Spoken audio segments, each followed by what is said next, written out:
All right, all right, all right, all right. Shalom, shalom, and shalom, Sister Deborah, prophetess in the wilderness. And you know what? That's all right with me. Coming again on this Deborah platform with another message. And I will say, this is a lovely evening in which the Most High Yah has made. And I, Sister Deborah, shall and I will rest therein. All right, we got a good topic going on. At least we're going to have. And it's going to be a time where we're going to talk. You're going to talk to me, and I'm going to talk to you. And we're going to try to learn something. Uh, uh, uh, could you please hold 1 minute? Hello, everyone in the live chat. It's good to see you. I'm on live. How can I help you? All right. Oh boy, I'm telling you. But we're going to talk about some things.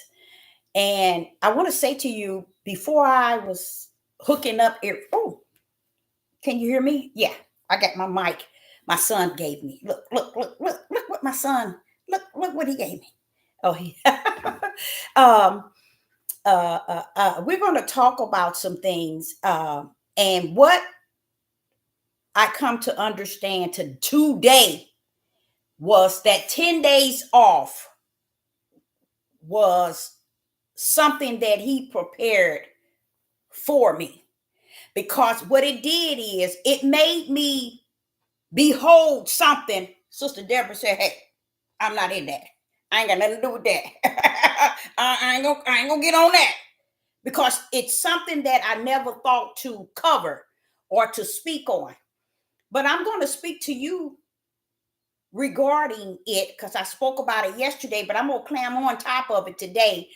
And I want to get your input because the thing about it, I haven't did a real deep search. What the Most High had given me was Revelation 9.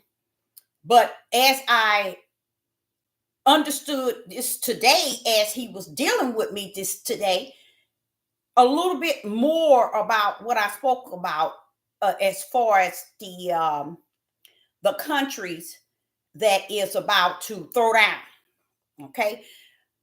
And then, like I say, as he was dealing with me on that today, this evening, before I hooked my phone and my mic and my lighting, and he said, that's what's a part of your day off. I wanted you to understand there's things going on that you are not even behold. I wasn't beholding it. So he wanted me to keep quiet and just look, behold this. Look at this, Deborah. And you know what? I said to the Most High, this was today, this evening. I said, boy, that just seemed like there's too much to handle. But just, you know what? Instant, I felt this feeling in me. Don't forget, greater is he. Don't forget, greater is he that's in thee than he that's in the world. What is it what you say you can't hold? You ain't holding it no way. It's me that is greater in thee. So you're gonna be all right. Because when he started allowing me to, and I'm like sitting here trying to lay down and get like 3 hours sleep, and I heard something and I'm gonna tell you, I was halfway asleep, and I heard something. I jumped up, and from that time on, for a whole 2 hours, I'm not listening to this, and I'm like, open up the King James Bible, and then I begin to listen to the Father say this. I said, ooh-wee. But guess what it summed up to, y'all? Y'all gonna been and got his up out of here. Cause I mean, I was like, okay, oh, that's just a lot. That's a whole lot. But when at that tip where it says that the 144 gonna be in Mount Zion with Yah, you see, they're gonna be in Mount Zion. You see, so a lot of you all might not know that a lot of things that's about to take place. I've come to give you a warning of many things, and one is We pulling up, y'all. Y'all about to do this thing. I can't give you the year, the month, the hour, the day, but I'm telling you, something about to take place. You see? And I couldn't understand why it was important for me to understand the river Euphrates River drying up. And but he took me around the corner and up the block when he broke down to me what I knew, but he clammed on top of it, is when he told me I'm judging the world and everything from the bottomless pit, Deborah. And I'm like, ooh wee, ooh wee. And when he said that, I'm like, why isn't this, why, Father, where's the fear on the earth? Where is the fear of he who created all things from the beginning to the end and got that right hand, that stretched out arm that has all that power, that reach down, no, send down those in his kingdom to go down to the pit to suffer those who are in captivity, in chain and in bondage, to pull out to judge the world. They're not judging the world. He's using them to bring judgment on the earth. Like I told y'all before, I don't know if it was a month ago or a month and a half ago. It might have been even 2 months. I told y'all, it feel like something is let loose. I don't know what it is, but I got a feeling something that's let loose. And this is how the Ruach comes to do.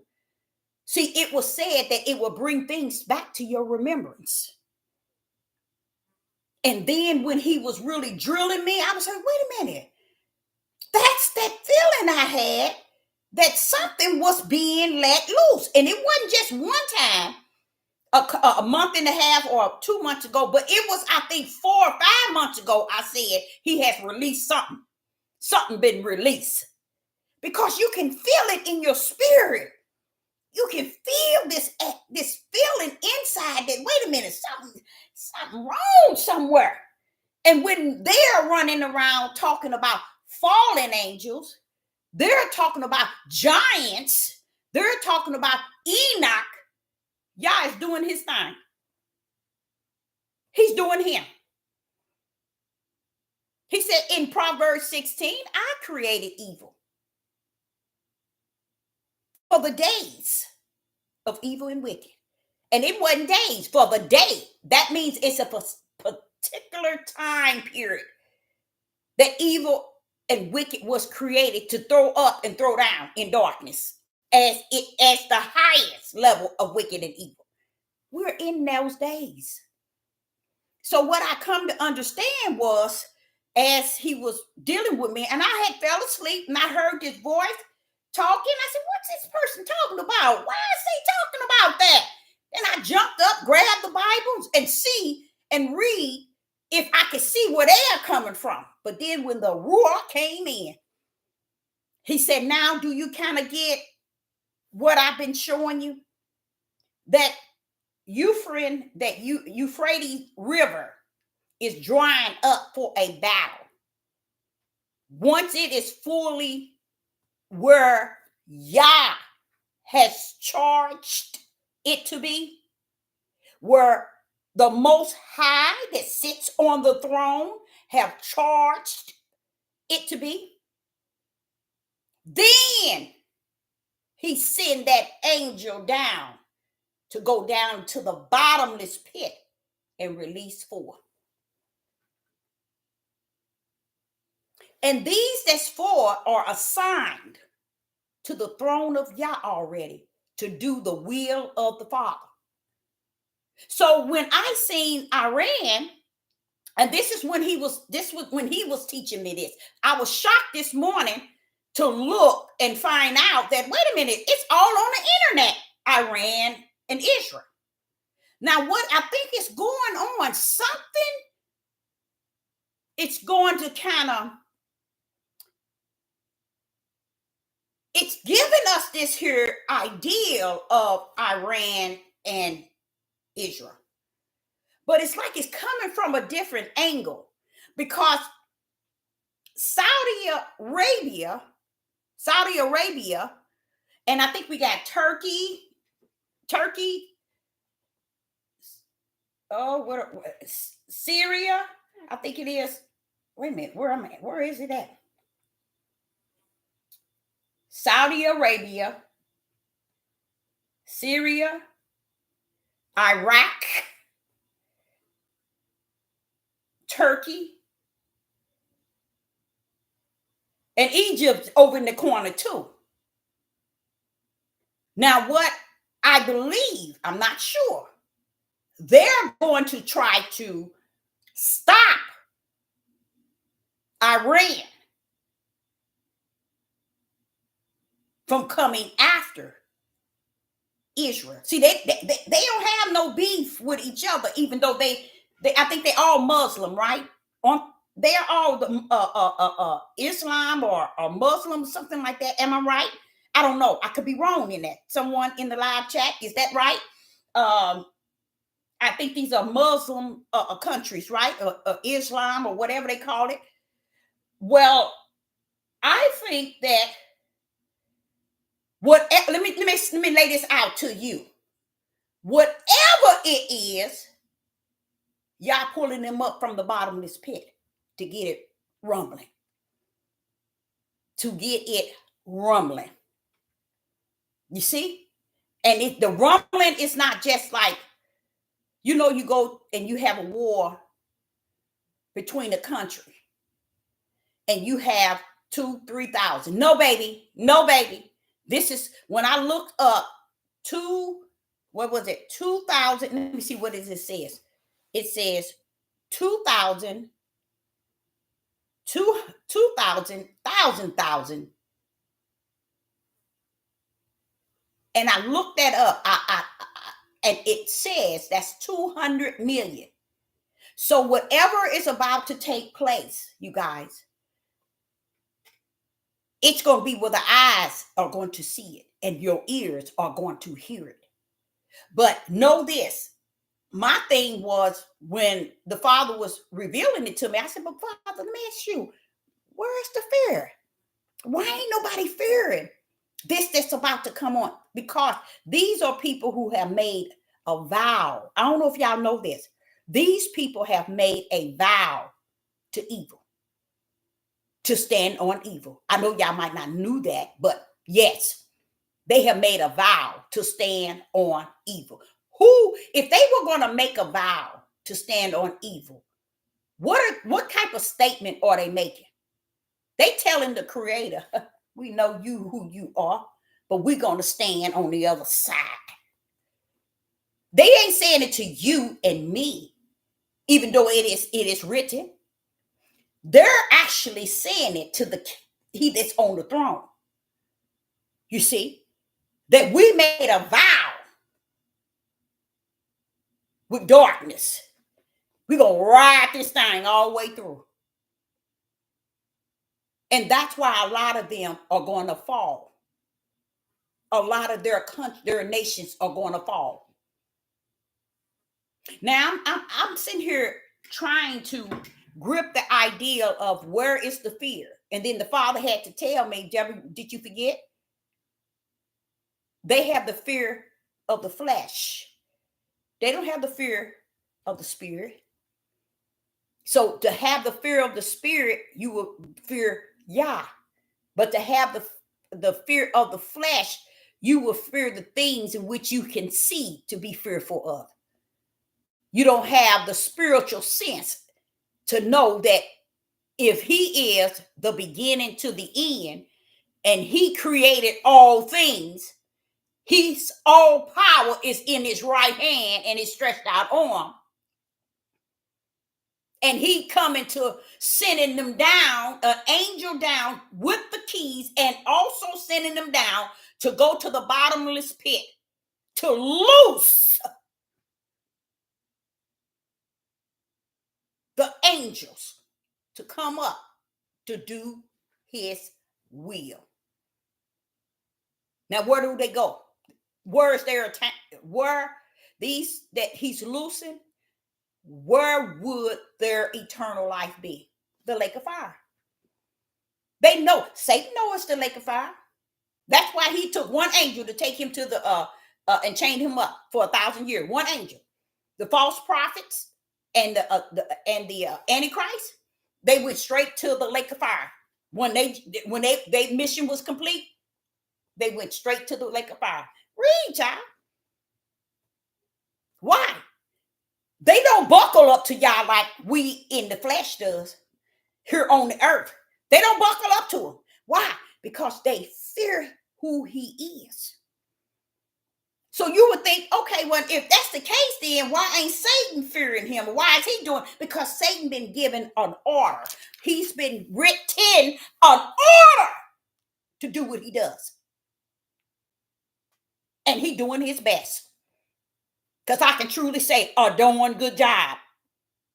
What is his job? To follow my Father's will. That's what. That's his job. To still yet follow the will of the Father. This is why we can't stand around and make everything, it's Satan, it's the demon, it's evil, and it's this that's doing this to us. No, baby. When you stand before that throne, he ain't gonna say, where's Satan at? Stand here with him. Since you deceived him, you manipulate him, you led him on drugs, you led him on alcohol. Stand right here. No, Satan ain't gonna be standing right next to you. Your husband, your wife, your mother, your father, your sister, your brother, your pastor, your bishop, nobody but you is gonna stand before that mighty throne. And then what we tell you the powerful thing is it? A powerful thing about it, guess what, y'all? You're standing there for nothing because you already been judged. Now, see what I'm saying? And when I know that, I'm like, where's the fear on the earth? He said, where's the repentance? He said that there is no repentance and there is no fear. 1 minute, you guys. I'm on live. Is there something wrong? Okay, I'm sorry. No, okay. Did you want something?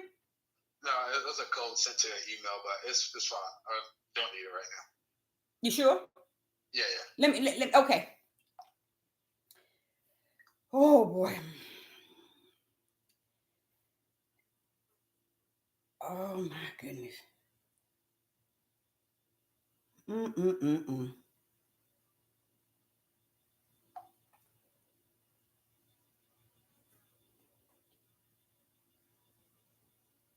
I am so sorry, you guys.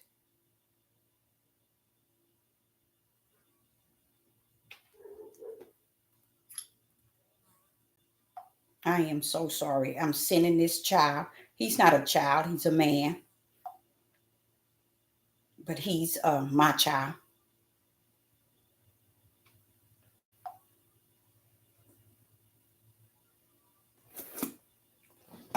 So back to what I was saying is I was searching for, I said to the Father, I said, well, where's the fear at, Father? Why ain't the people afraid? Because in my mind, I'm like saying, somebody who can go down and have somebody to unlock the bottomless pit to come up to the earth where we are at. Who can do that? You would think we would be fearful of that. You would think that we would. He said, but Deborah, if there's no repentance, what makes you think fear is present? If there's no belief, what makes you think faith or fear is present? And then when there's no righteous, where is belief, faith, and fear in me on the earth? So you don't see it because it's not there. And I'm like, saying, and all it leads Sister Deborah back to is that narrow gate. That's the only thing that really saves me in my mental state. Oh, I forgot. He said the gate is narrow, didn't he? Didn't he say that gate was narrow? That's what saves me every time. I got to go back to what is truth. That the gate was narrow, Deborah, from the beginning. Where you at? So I asked him, well, where's the faith? I'm not the fake, the fear. People being fearful of the fact that he's doing this. They have no idea that he that's sitting on the throne is calling all the shots on the earth. Only thing different is we're seeing it out of the carnal mind. That's the difference. People on this earth is seeing everything out of the carnal mind. They have no idea of how he that is the spiritual has set it up the spiritual way. And we on the earth is beholding or seeing it in our carnal mind. So that's why they can't fear it, because they see it at a level that's carnal. Okay? They don't see it in the realm of, ooh, when you would think somebody say going down and you sending something down in the bottomless pit to unloose something so something can come up. Wait a minute, hold up. What's going on? Do y'all understand? Those that's coming from the bottomless pit, they're the worst of the worst. They come to do the will of my Father. What part? I created the evil, Deborah, for the day of evil. He know what he doing. See, he don't have to do nothing but sit on the throne and see it come forth the way he orchestrated it from the beginning. I try to think, how is it that you approach me and you said, how do you think I feel? Don't you think I hurt? I cry? And I said, that's when I was crying about, what was it, about probably 20 years ago, probably longer than that. But he was saying, don't you think? So what makes you think your cry and your tears and your hurt is greater than mine? That's what he said to me. What makes you think that your tears and your hurt and your cry is greater than mine? He said, how about this? What is it if I said I created everything in the heavens, on the earth, beneath the earth and beneath the heaven, above the heaven? He said, and none of it honors me, serve me, recognize me. Shouldn't I be crying? That's what he said to me, y'all. I kid you not. He said, now shouldn't I be down there with you when you down here crying because of one person? But shouldn't I be crying?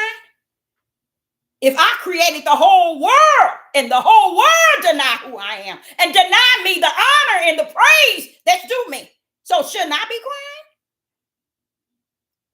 And y'all should have saw me on that floor. I wiped my eyes and I began to say, I'm so sorry. I'm so sorry. I began to sing that song on the floor, y'all. I won't complain. You've been so good to me. Better than anything I've ever seen. You've been so good to me. I won't complain. I was on that floor singing and crying in full repentance, because the way he broke it down to me, you think he had to do that? This is why I don't let nobody tell me who he is. He has proven who he is to me, and I base it on that and that alone. Not somebody else's testimony, not somebody else's experience, not somebody else's ruach in them, not someone else's teaching, preaching. I base it on what he has instilled in me, he have said to me, he have shown to me, and he have spoken unto me clear. I base things on that. So when he come to tell me about what is about to happen in that area of Euphrates River and those 4 that's coming up, the only thing I think when I think of the 4 that's coming up, I said, do the world know what's gonna go on, Father? No, they don't, because they got a carnal mind. They can't embrace that which is spiritual. So they can only see it in the carnal way of understanding the book. See, a carnal mind can read this and understand it in their carnal mind. But when that ruach pull up, it's time to understand it in the spiritual realm in which it were and is and have been created. See, it was not created in the mind of the flesh first. No, it was created in the spiritual realm first and foremost. And brought down here when he spoke the word, his power brought everything you see down where it's at. So I'm like, those days off gave me time to do exactly what he said. Behold, just look at it. Don't say nothing. Just look. And I'm like saying, but Father, do they know? No, they don't. Because they can't see the spiritual realm, which I have spoken to you all several times. When you're able to see into the spiritual realm, you in there. You are in there. How do you, how want me to make it so easy for you? You want me to tell you one way you can see into the spirit realm? Break them bad boys down in two. Everything that come before you, break that thing down in two. And when you break it down in two, you have to put one on one end and one on the other. You know how when Yeshua came with all his angels down on the four corners to collect, and he brought them all up to his throne of his glory, and he began to separate the sheep on the right and the goats on the left. Well, that's how you have to do it. He was separating what? The twos. The sheep on the right and the goats on the left. There go the twos. He was separating them in twos, like it is on the earth. Any and everything got to be separated by the twos. And this is where you can walk into the spirit realm when you're able to separate them by twos and step right into the spiritual realm. That's how you can step in it.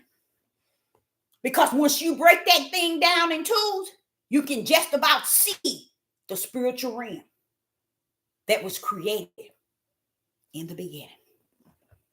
That's how simple it is. But no, they need to give flesh and blood, men and women, the glory, the honor, the praise. They got to be able to behold them and get it from them.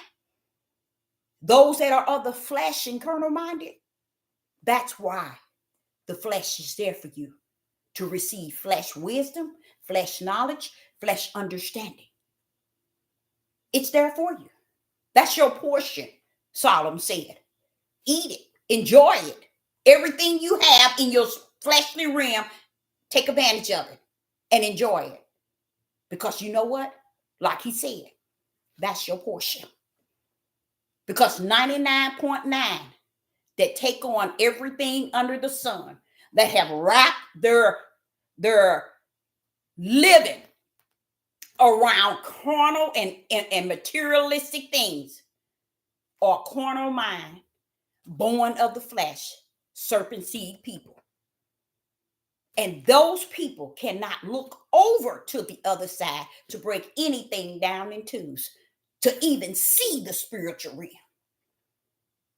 Because they are embedded in the things in which they see in their natural eyes and believe, in the things in which everything with their itchy ears they hear and believe. Someone comes to them like me, speaking spirit and truth, food for the spirit, with the light in my right hand. They can't see it. They can't smell it. They can't discern it. They can't feel that thing. So they walk to and fro within themselves, living out their living. And they are 100% content. And they should be. Solomon, what you say? Enjoy. That's your portion. Okay? So another thing I'm seeing here, as I was looking into Revelation 13, speaking of the beast. People have not even thought to, let me not say thought to, but people have no idea that they don't have the spirit of discernment. Because as you enter into Revelation 13, where it speaks of the beast, no one really focused on the fact that the two beasts that deals with the mark, deals with the power, are coming from the pit of hell. They have no idea. They have been given their assignment to come up from under, to come on top of the earth, to be two beasts that was once in the bottomless pit. Want me to tell you what I realized? That Most High Yah is awesome. He's awesome. And you know what? And I'm just getting chills in on my legs. He can do that. Just because you never knew his power, you never knew his right hand, nor his stretched out arm, that don't mean nothing. You missed it in Genesis. If you miss it in Genesis, chapter 1, you'd have missed the whole book. And this is why people still lost, with the cause and without. And you think he's caught up in you getting it? When he sat there and told me, Deborah, you can be on there all day and all night the rest of your life, they still can't receive it until I give it. I like that. I like that. But you still in the race. So it's your choice to keep giving them what I give you.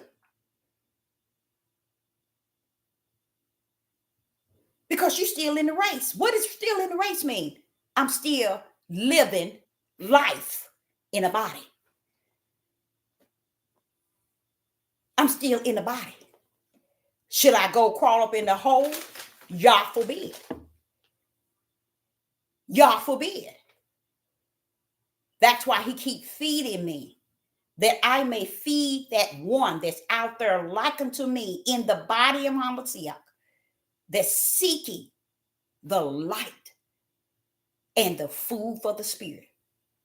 Okay, so this is the time we talk. So I just want to also, I had to add that in because I learned that Saudi Arabia already made a deal. And the sad part about it, when I saw it, I was like, Father, you mean I was halfway asleep and I got out, so you wanted me to you want to make sure I see this? Thank you. I needed that. Because, hey, I had never seen nothing like that a day in my life. What did you see, Deborah? What did you see? Well, I saw Saudi Arabia and other countries, but Iran was not in there. But the other surrounding countries, leaders, Saudi Arabia, Donald Trump, and Obama. When I saw that, I'm like, wait a minute, hold up. You got Republicans and Democratic with these people. So wait a minute, hold up, something going on. You know we got to pull up with the false prophet and the Antichrist. You see what I'm saying? They were there. The Pope was there. And they all was shaking hands in unity. Back in the corner of the dark area, I saw Obama shaking hands with the Pope. I saw Donald Trump lining up with Saudi Arabia and all the other countries that surrounding them, their leaders. All of it is connected, y'all. All of it is connected. I would have never thought that Saudi Arabia had that type of power, but they got enough to help Israel against Iran. So I don't care how it turned out. All I know is that, hey, y'all, your eyes shall see and your ears shall hear. And when your ears hear, quickly your eyes shall see. These are things that's taking place. Now, when we get to Revelation 13, no one ever thought that it is not one beast, it's two. No one never thought that the two beasts, the both of them, one came out of the underneath the sea and the other one came underneath the earth. But they still both came from below.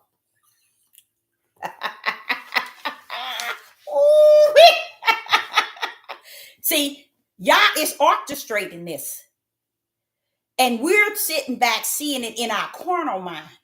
We can't comprehend it in the spiritual realm. So I'm sitting here like, okay, now they're gonna come up and they're gonna the second beast, guess what he gonna do? He's the one that's gonna come up out of the earth. So we know where that's at. He's coming up so that he's the one that's gonna push the worship of the first beast.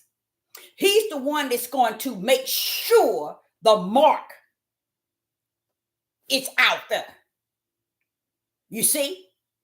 He's going to make sure that he shows he's coming to support the first beast. The first beast is one that had the heads, and then one of the heads were wounded. Well, the other beast that came up out of the earth, from underneath the earth, he's coming up to support the beast that came from under the sea with the 7 heads. Okay. Now, a lot of people will make them about countries. Okay. With Sister Deborah, she talking about the power, y'all, that's going to be on the earth. That's what I'm talking about. And I'm talking about what Yah is doing.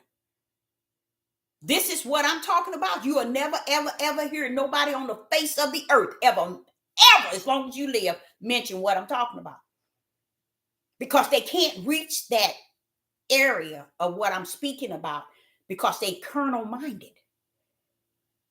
You can only wrap in the understanding on the spiritual side.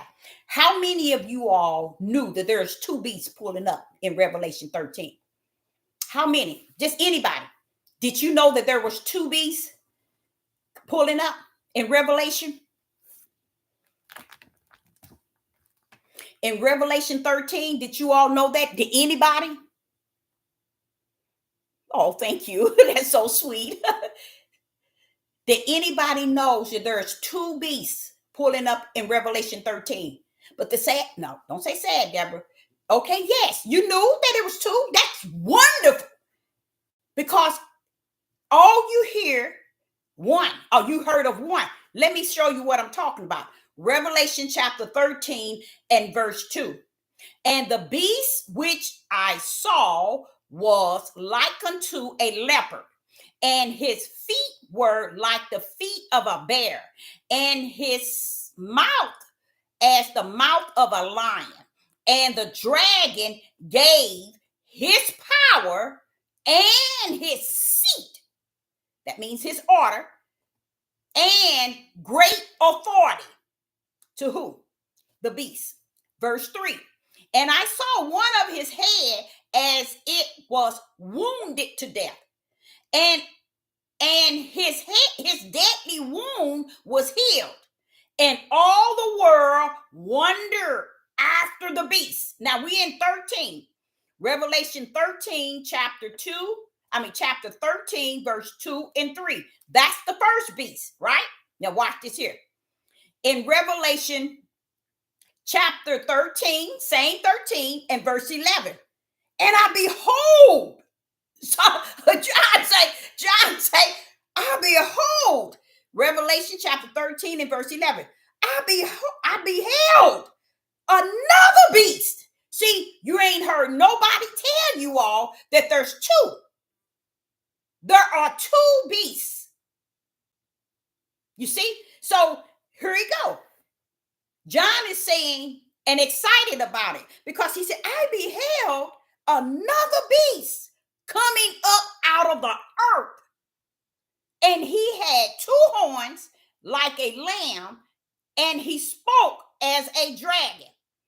And he exercised all the power of the first beast before him. Okay? And caused the earth and them which dwell therein to worship the first beast, whose deadly wound was healed. So there's another beast coming to assist the first beast. You see?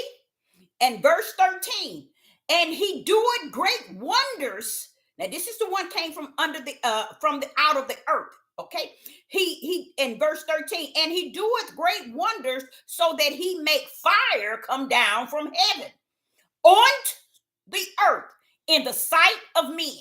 Verse 14, and deceive them that dwell on the earth by the means of those miracles which he had power to do in the sight of the beast. One beast is going to be able to do power in the sight of the other beast that he comes to support. So where do you think that these individuals coming from? The bottomless pit. That's where they're coming from.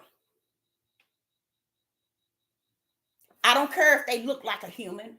I don't care if they are a country. They come from the bottomless pit. And with all this power that they have, only one could have given them that is the one that sits on the throne in the kingdom. He's still ruling the earth and the uttermost darkness. He's still ruling it from his throne. You tell me, ain't he bad? Ooh-wee! He's awesome to be able to be on his throne and ruling everything at the level of his throne to go according to his will and according to his way, for all things were created for him and his purpose. So as I see that, I had never seen two beasts. You see? Never seen the two. I've heard one. But here it says two. One coming after the one come up out of the sea, then you're going to have another one come up. Now, are you going to be able to understand it in your carnal mind? No. But you're going to understand what you're going to be able to see. You're going to see these things. But the great thing about it, during this time, let's go to Revelation 14. During all this time where these two beasts, and one is given the power to show his power to the other one, and they doing all kind of things. Let's go to chapter 14, just a few steps down. And I looked, and lo, a lamb stood on Mount Zion, and with him 144,000, having his father's name written in their forehead. Y'all out of here. Now you see how quick that's going to be? So when they talking all this trash, they talking on the earth.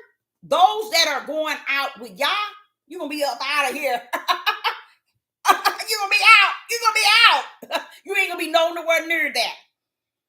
And this is what John is letting you know. When I saw all this about the beast, and how they coming and all that little power they gonna have. But then he said, and I looked, and lo, the Lamb stood on Mount Zion. Was he alone? And he had 144,000 of his fathers having his father's name written in their forehead. So I say to those that who are the remnant, the 144, I'm telling you that you're going to be up out of here when all these other trash take place. You're not going to be caught up in it. You're not going to be caught up in it. So they next, and this here is something that's in the making. This here is something as far as the beast coming up and all of this, that's also in the making as well. What he was explaining to me, when you go into what they have Revelation in the book, they have moved things around to where you can't say, okay, when this chapter, this is where we at, this chapter, this is where you at, this is where we at. He said you got to wait till the Ruach show you exactly where you at in this day and time. All because he said they shuffled it all over the place to where you don't know really where you at. You can base it on your spiritual sense of discerning of things that's actually happening and taking place. And then you can go back and try to see where you can find it. But you have to be taught it. You see, a lot of it is talking about the power that's on the earth as far as individuals, because I'm also believing that there is something that is, I believe there is a system. I think that the harlot that's dressed in scarlet, is that thing it that sits on the beast. I believe that's the system. I believe that could be the system. What do you all think? Help me out here, because that wasn't what I wanted to talk about, but I brought it up. So I believe in Revelation 18, when it says, for her sins have reached unto the heaven, and Yah has remembered her iniquity. Reward her even as she rewarded you, and double unto her, double according to her works, in the cup which she has filled to her double. And it's almost like it's a system, you know what I'm saying? Her as a system, and those that are in that system is the Roman Catholic, which is and was and still today the European nations. That's who is in her. That's what I believe. So it's almost like a system. She's a system of all of them who have done and right here he's telling her according to her works. And we just can't say, oh, Africa, oh, United States, oh, Russia, oh, British. Oh, no. It's a system of them. It's a system that is going to be rewarded exactly what they did to others. It's going to come upon them. It's a system. Why do the system call it a her? I think that's a good thing. Because guess what, you guys? Have you ever wondered why it says, let me see if I can, why it says, watch this here. That's why I say you really have to ask the Ruach to really get into it and teach you. In Revelation 13, now this I think it's verse Revelation chapter 7, when they talk about this is my different Bible, but it's the same, but the pages are different. What I'm used to looking at is different. Let me show you something. And I'm going to ask y'all this question and see if you know this.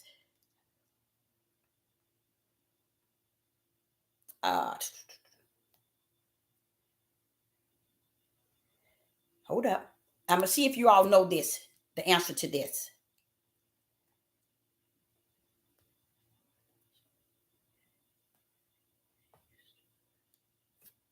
Okay, I still can't find it. And I know it's in here. You remember the 144. You remember? Wait, let me see if it's up here.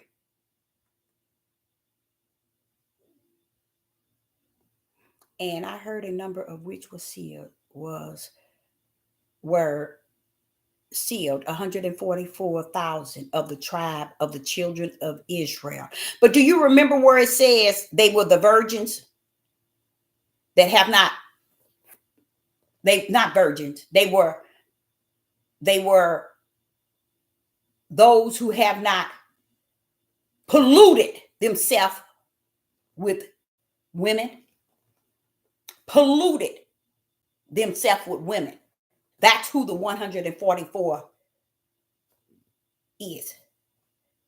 When you look up the word polluted, it has nothing to do with her. You have to know it. I'm telling you, you can clam on whatever you want, but if you clam on it in the carnal mind, in that flesh mind, you will never get the answer in the spirit realm. See, y'all ain't coming to teach nobody who caught up in their own understanding. He comes in that one that he abide in, and they abide in him, and we become one in him together. When I read that, I was like, Father, you know they don't know nothing about that.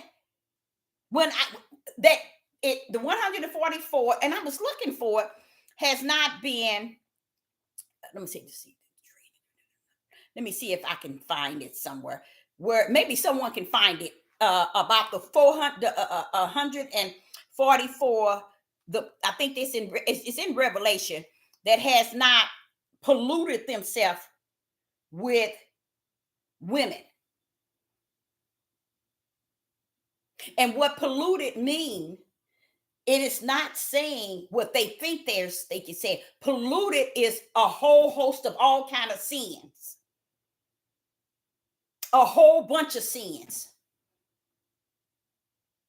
And I believe when they put it there, and they should have put her, and instead they put woman. And they should have put her. Why? Because the way he broke down polluted in the Bible, in your instructions and direction in Isaiah, Lamentation, Daniel, Zephaniah, Malachi, and all these scriptures, polluted is what he said Israel has done regarding sin. You see? So if they would have just left her, then we'll know that her represents Jerusalem, which is Israel. Her. But they put woman, messed it all up, because it shouldn't have even been that. And when you do your study, you'll be like, let's go to Isaiah 59. No, first, anybody who can pull up, where's my phone? Where he said that has not been, these were the 144 were, let me see if anybody, can you pull that up for me? The 144 were those who have not polluted themselves with women. Someone in the live chat, if you can pull that up for me, I appreciate it. While I pull up, go back here and show you where, so you can understand polluted. Somewhere, this is why the Ruach has to be the true teacher of it all. I don't care what church you go to, synagogue, temple, I don't care how good you say your pastor is, he'll never override Yah, who is the word. Okay? So I can't get anyone to pull that up. Okay, here I go again. Here I go again.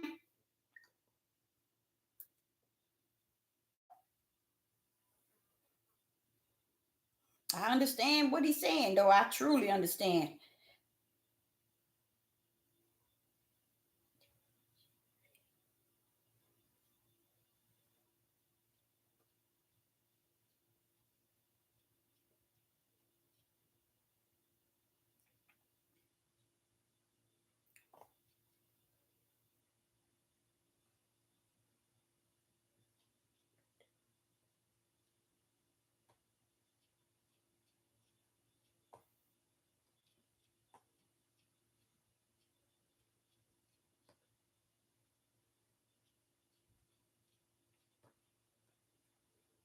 Revelation 14. In Revelation 14 and verse 4.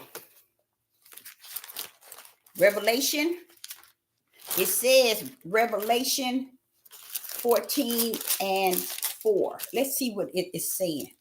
Oh, that's where I'm at. In verse 4. These are they which are not defiled. Defiled. That's what I meant. Not polluted, but defiled. I'm sorry, that was my error. It's not polluted, it means defiled. Now listen to these. The 144, okay, are they which are not defiled with women. You know what they should have had there? That they are not defiled with her. Who is her? Jerusalem, which is Israel and Judah. They put women, and that's not what he's saying. For they are virgins.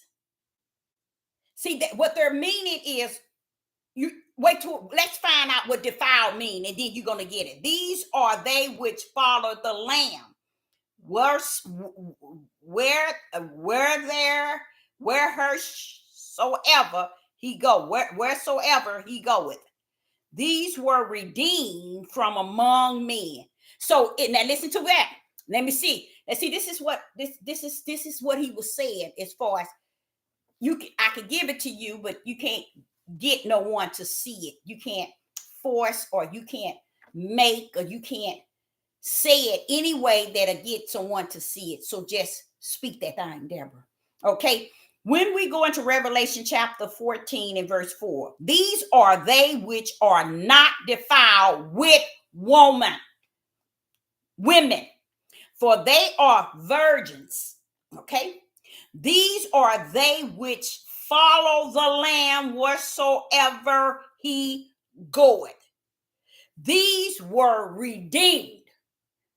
It's all, what was they redeemed from? You see what I'm saying? What were they redeemed from? You see? If they have not defiled themselves, okay, they are virgins. So these are they which follow wheresoever he goeth. These were redeemed from among men.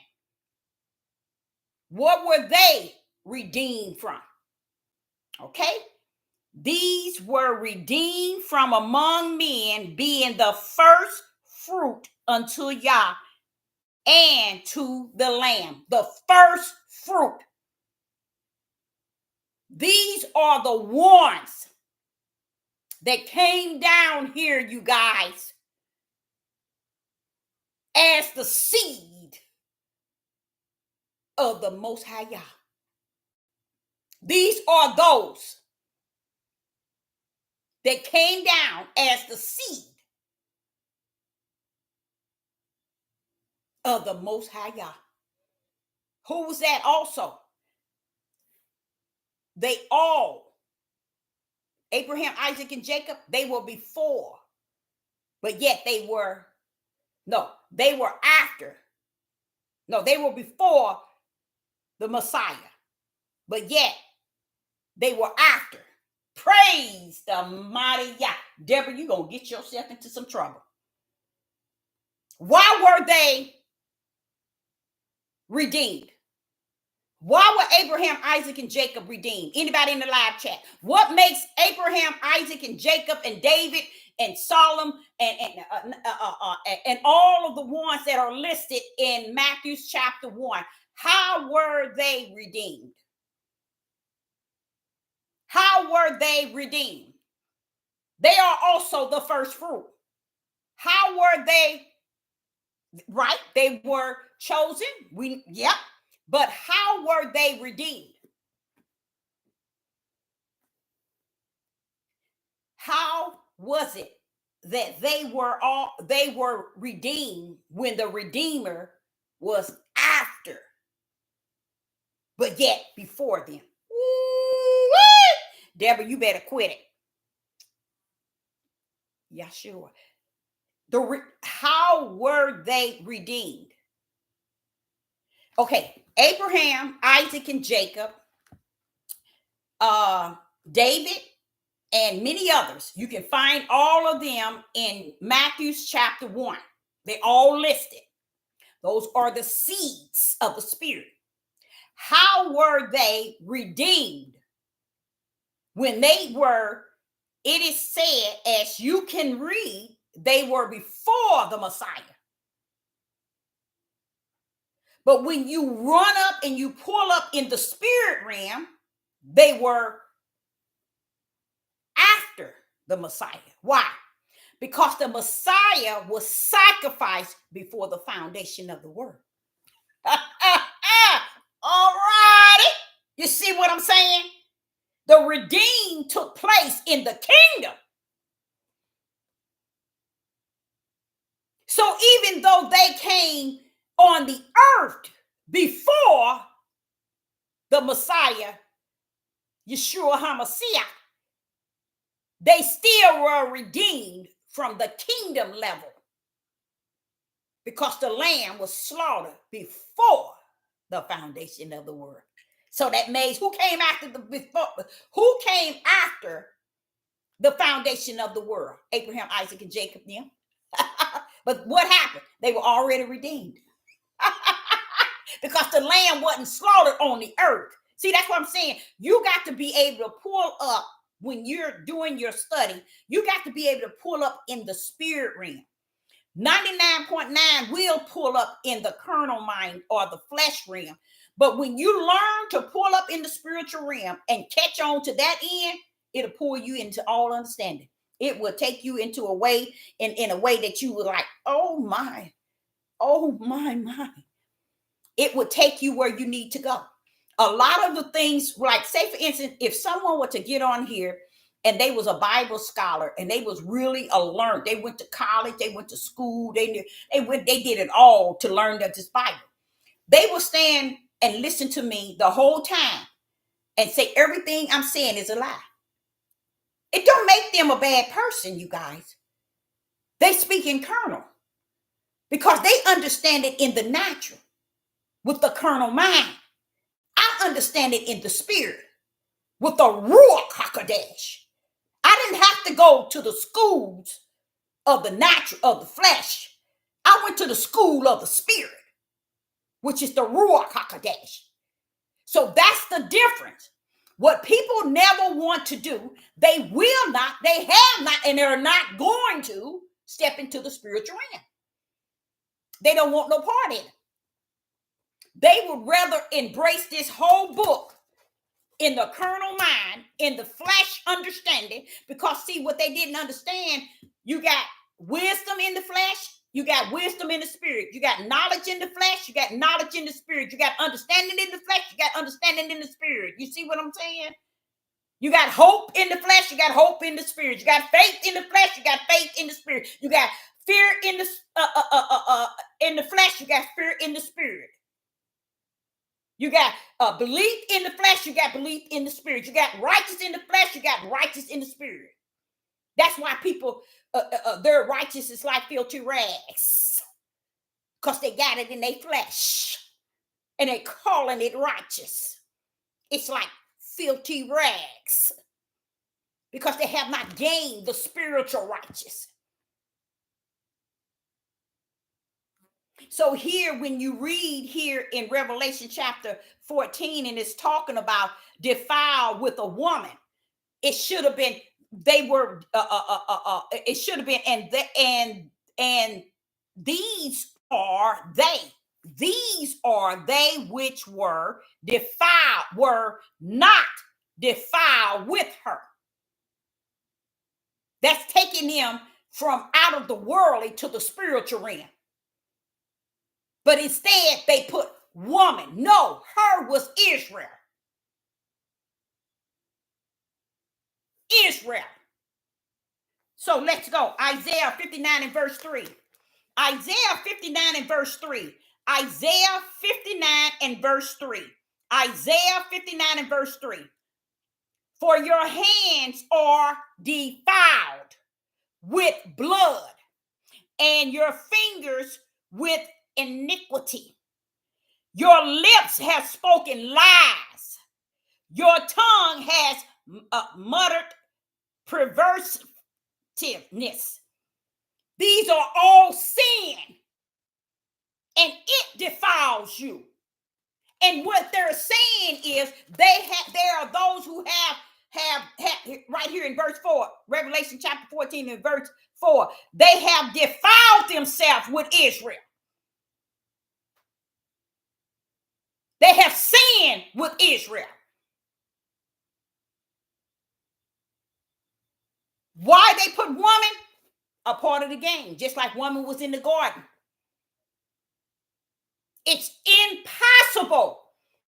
It is impossible for somebody to be liable for something that they didn't get charged for. It's no way y'all charge her for what he told him. I know it. The carnal mind, the fleshly on the earth, the mentality of the flesh will lock that stuff in all kind of ways to really get you to think and to believe. They have done it for thousands of years. So when I woke up, it wasn't that I wanted to wake up. I was sleeping and I heard this voice. I got up and I jumped up and I looked at it. I said, well, wait a minute. What are they doing? Whole Daniel telling you all about the beast. And all of a sudden, it's showing how the cup that they speak of in Revelation 18, the woman with the cup, the Pope represents what? Anybody know? No, you probably don't. The Pope represents what? The European nations, the Romans. He's carrying the cup, the golden cup, just like the woman that's on the beast. It is a system. And this system did not just do it to us in the United States. This system did it to the four corners, you guys. We cannot just let it rest just on the United States because the children of Israel is on the four corners. So therefore, this system is the only thing that can travel the four corners. Praise the mighty Yah. The United States can't rule the four corners. But a system under the Roman Catholics, the European nations can. I was just shocked that Africa fall under the European nation. It's one of their achievements. It's one of their trophies. In case you all ignorant, brown-skinned people that's gone, don't know. Why you keep saying that's your home? Take your tail on to your home. Take your tail on to your home, since that's your home. That's why the Atlantic trade, slave trade started in Africa. Africa started that slavery mess. Europeans started the slavery in their country. In their nations, they started it with the poor Europeans. But Africa started with their people. And when we went west running out of our land, we end up in the hand of Africa. It wasn't Africa called Africa, but those people were loaded with witchcraft, Satanism, murdering, blood is all on their hand. I'm gonna show you something. Their blood is on their front hand and their back, said the most high Yah. The blood of Africa, blood is on their front hand and their back hand. That's how much wicked Africa stands for. So what is Africa? Africa is the trophy for the European nations. They have won that land. And Yah has suffered them too. Europeans can go over there. Why do you think they're running all over there? The European nation know they own Africa. Y'all just too ignorant to know it. Live and die. Hosea chapter 4, verse 6. My people, Deborah, they shall perish due to lack of knowledge because they reject that which is truth. And when I hear all these people talking about Pan-Africa, take your Pan-Africa tail on over there. Because when you get the understanding that the European nation has ruled the earth, and who is who is on the top of them? The Roman Catholic Pope. That's the European nation. That's who's ruling that heavy power everybody keep talking about, the elites. That's who's ruling it. That's why you can't come over to this country and think you can gain your way of seeing who your Yah is. You gonna run your religion and your belief and your denomination. No, you ain't. He ain't put you here to run you. He put you here so you can have a yoke around your neck until he sets you free. How about that? How about that? I know it. They ain't gonna tell you that. They ain't gonna tell you Deuteronomy 28 said you're gonna be destroyed. And then I went up there to say, well, okay, they're gonna destroy us, y'all. They're gonna destroy us. He said they're gonna destroy us until I had to go back. He said, now you go back. Now who I'm telling that are gonna destroy them? Oh, Father, you say you gonna do it. That's right. They gone. And I'm finished. Now I'm judging the house. The house is still being judged. That's why they still got their butts where they at. Past your 400 years, ain't it? Where you think you at now? Okay. So in Revelation in 14 in verse 4, it says, and they should have had put one or her, which is Israel, or they normally, when they call it her, they call it Jerusalem. And they are virgins. They are virgins. Now you got to also understand what virgins are. Okay. It does not mean what you all think it means. And anyway, the way they put that here doesn't make sense when you get down to it, where it says in same verse 14, in 14, chapter 14 of Revelation, verse 4, these were redeemed from among men. They were redeemed. So they had, who redeemed them? Yeshua HaMashiach. What do they need to be redeemed if they were without sin? He's speaking of sin, you guys. They followed Yeshua everywhere he go. So who are he speaking of? Those who are in the body of HaMashiach. Those who have the brand in their head. Sealed from Yah. Did he seal them on the earth, or did he seal them in the heavens? Well, in the heavens, he sealed their spirit. On the earth, he sealed their forehead. Why? So the earth can know they belong to him. That's why. Because heaven already know who owns you. He already know in heaven you belong to him. But he want to make sure earth. And what do you mean, Deborah? Well, wait a minute. What you mean, Deborah? Okay, you know that tree, you know the storm, the earthquakes, the famine, the pestilence. Chad, you can go anywhere y'all want to, because you still following my will. But these that got the seal in their forehead, you better not go near them. You better not. Storm, you better not go near them. Earthquake, you better not swallow them up. Tornado, you better not touch them. A lot of people don't even understand. Those that are marked by Yah, anybody around them, they don't have to worry about a thing, because it can't come up on them. So if you around them and in the midst of them, they cannot come up on you.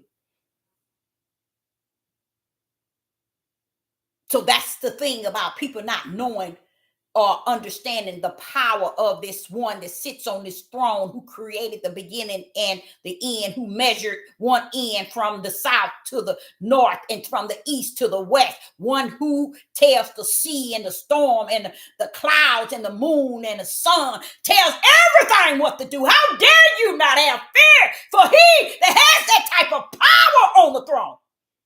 We running around here thinking we all that and something. And we ain't nothing but dirt from the ground. We have a spirit that we haven't even come to the understanding of it. So as I was looking at this, it really done something to me. Because in Isaiah 59 and verse 3, it says, "For your hands are defiled with blood, and your fingers with iniquity." Your fingers. Your lips had spoken lies. This is what defiled is.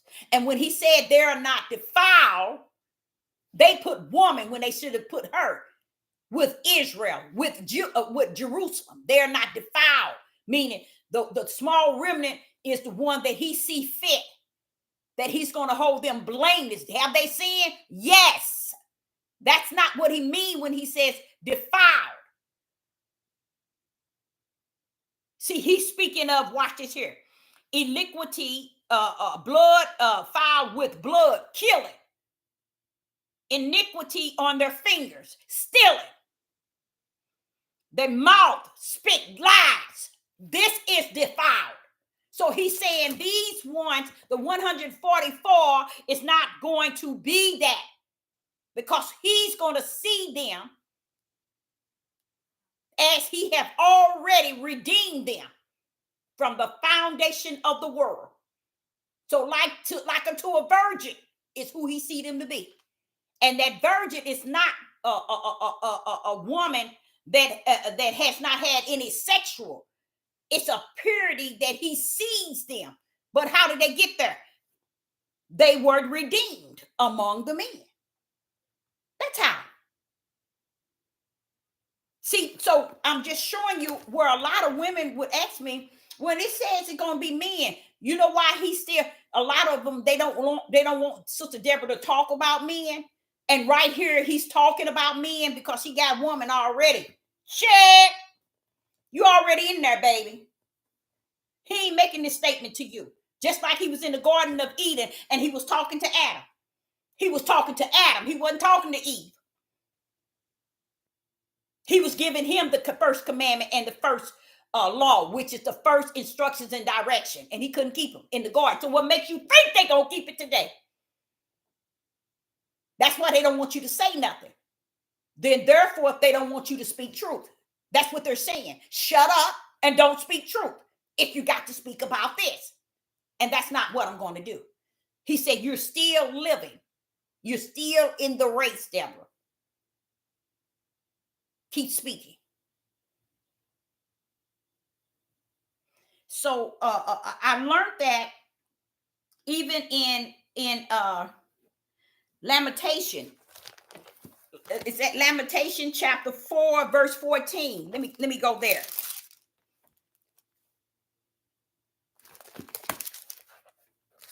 Now watch this here. Lamentation 4, and verse 14. Let's read that. Now watch this here. See if this have anything to do with woman. I don't know why they will. I do know why they put it there. It's the same reason why they made it look like the sin started with woman. That's why. Okay. Lamentation chapter 4 and verse 14. And this is what it says. They have wandered as blind men in the street. They have polluted themselves with blood, so that the men could not touch their garment. Now, right there, it's telling you they have wandered as blind men in the streets. They have polluted themselves with blood. A lot of people don't understand that has a lot to do with sin, murdering, taking people's lives. When blood is on your hand, that's what that has a lot to do with, okay? They have polluted themselves with blood so that men could not touch their garment. Verse 15, they cried unto them, depart ye, it is unclean. Depart, depart, touch not. When they fled away and wandered, they said amongst heathens, they shall no more sojourn there. Life, shedding blood, killing. This is what you call polluted. And pollute. Defile does not mean anything that has to connect to these are the people who have not defiled themselves with a woman. The woman should have been with her. So you'll know they haven't did this type of sin in Jerusalem. Because that's who in Israel. Because she is considered unheard. She even can be considered as a woman. But I don't know who would put women instead of just putting her. Or Israel. This is why you need the Ruach. Okay, we're going to talk about several other things.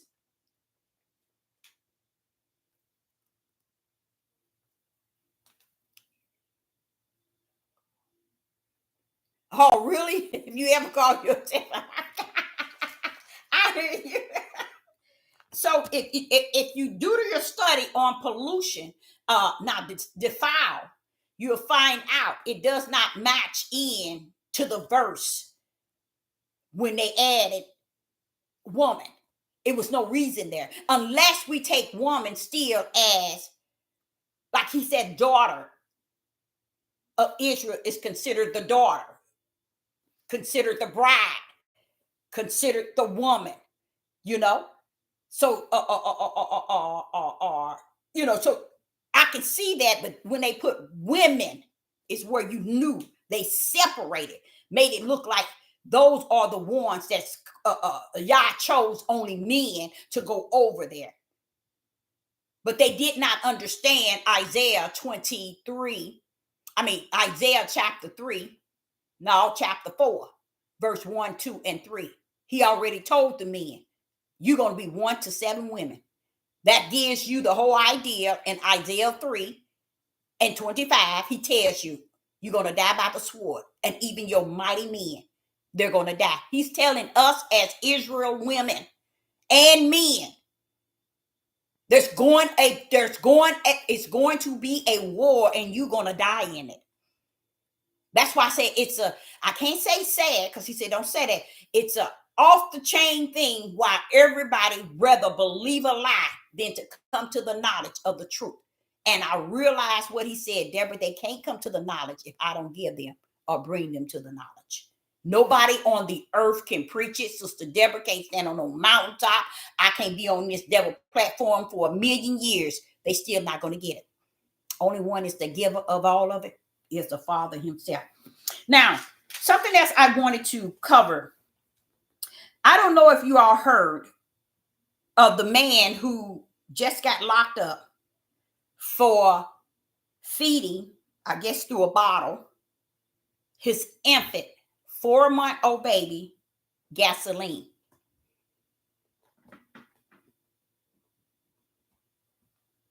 Gasoline. I don't know if y'all heard of that. I thought that's the sign. That's where I could see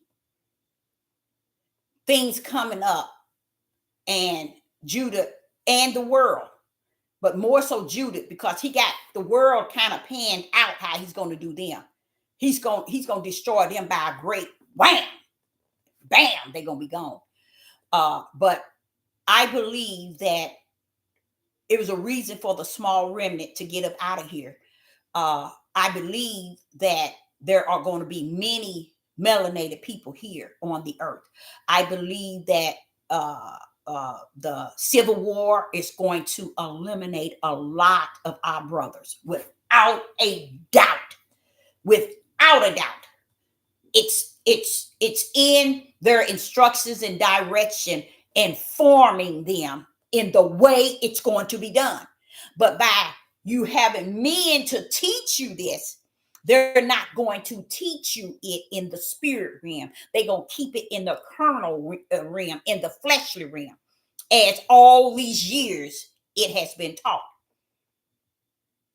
See, when the spirit realm is going to teach you from the Ruach, because he knows already, I am the word. This is an instructions and direction that I said, study to show yourself. But when I come, we're going to rightly divide that thing. Well, nobody don't believe in that. Oh, no, we got it right here. And this is what people are living on. They are breathing, living, eating, sleeping, praising, thinking they got it from A to Z, but don't even have the Holy Spirit as their teacher to teach them all things.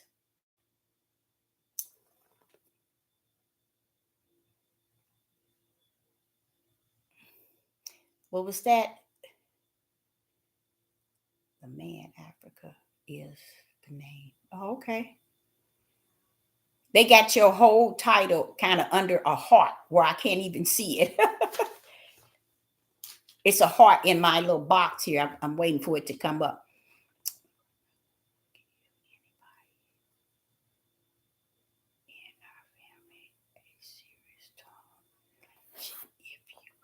Oh, really?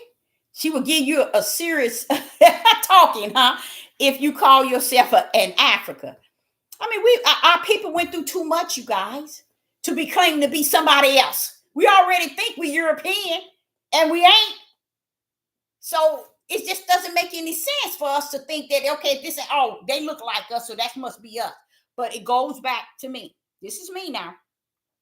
It goes back to a video I had to take down today. I wanted to put it up because I thought it was very good, and it was good to me in my spirit. What I learned is there was a reason why and how.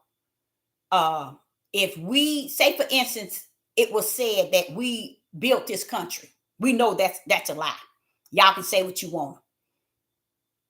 The carbon copy, not the carbon, the pudding, or whatever they call it, you don't see it. See, what you were good then, you will be good now. You can't have built this country and then be in the situation where you at now, where you can't even mow your lawn. That's how bad it really is. I sit back and I was taking my aunt to see my uncle at the hospital. And she was like, oh, all the way through. I was like, what was wrong with her? Because she was the on the highway, all these holes. I don't care. They stopped fixing everything. And I said, see, Father, this whole world is gone down and nobody see it. No one could see it, that this country is gone. It's already falling. But people feel that if I still have what I have, and I got it going on, and it's me, and mine's, and what I have, I can't see nothing. Oh, you don't need to see anything. Because what you have is what you're going to have, and you're going to be right here with it. Falling when it all caved in. Because whoever tried to get over there and help over there, and I think it's going to be Iran, because Saudi Arabia, Turkey, Syria.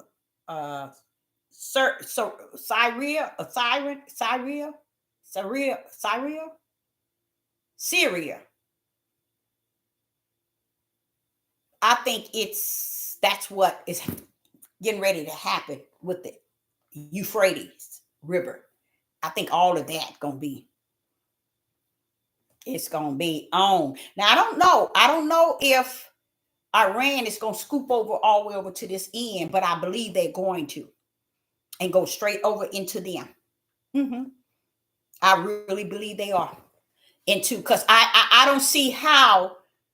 It's no way that he's going to be able to establish what he said is going to be desolated and tore up. He said it. That it's going to be so ruined till he going to rebuild it. And that's what's going to blow the whole world out. It's going to be like bam, bam, bam. And it's back up together after all the war and turn down and destroy. He's going to go bam, bam, bam. It's going to be back like the Garden of Eden. And they're going to be looking up at it.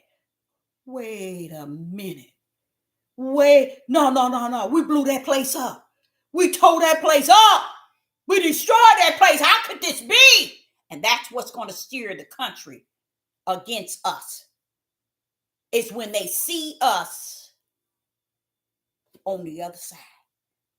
And the other side is reestablished. And the way it's going to be, the way y'all gonna restore it, it's gonna be the best land on the face of the earth, just like it was in the beginning in the Garden of Eden. And that's gonna mess them up. That's gonna mess them up. And it should. If you knew that you just blew up that Israel, you just tore that country up. What? Nothing standing. Nothing. But that's what he said. Ain't nothing. It's going to be so tore up. But when he come, bam, bam, bam. And that's when they're going to be saying, no.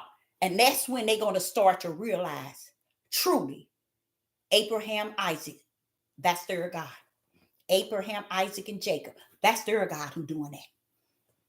That's what they're going to start to realize. That's why he says, and the heathen shall know. And the heathen shall see.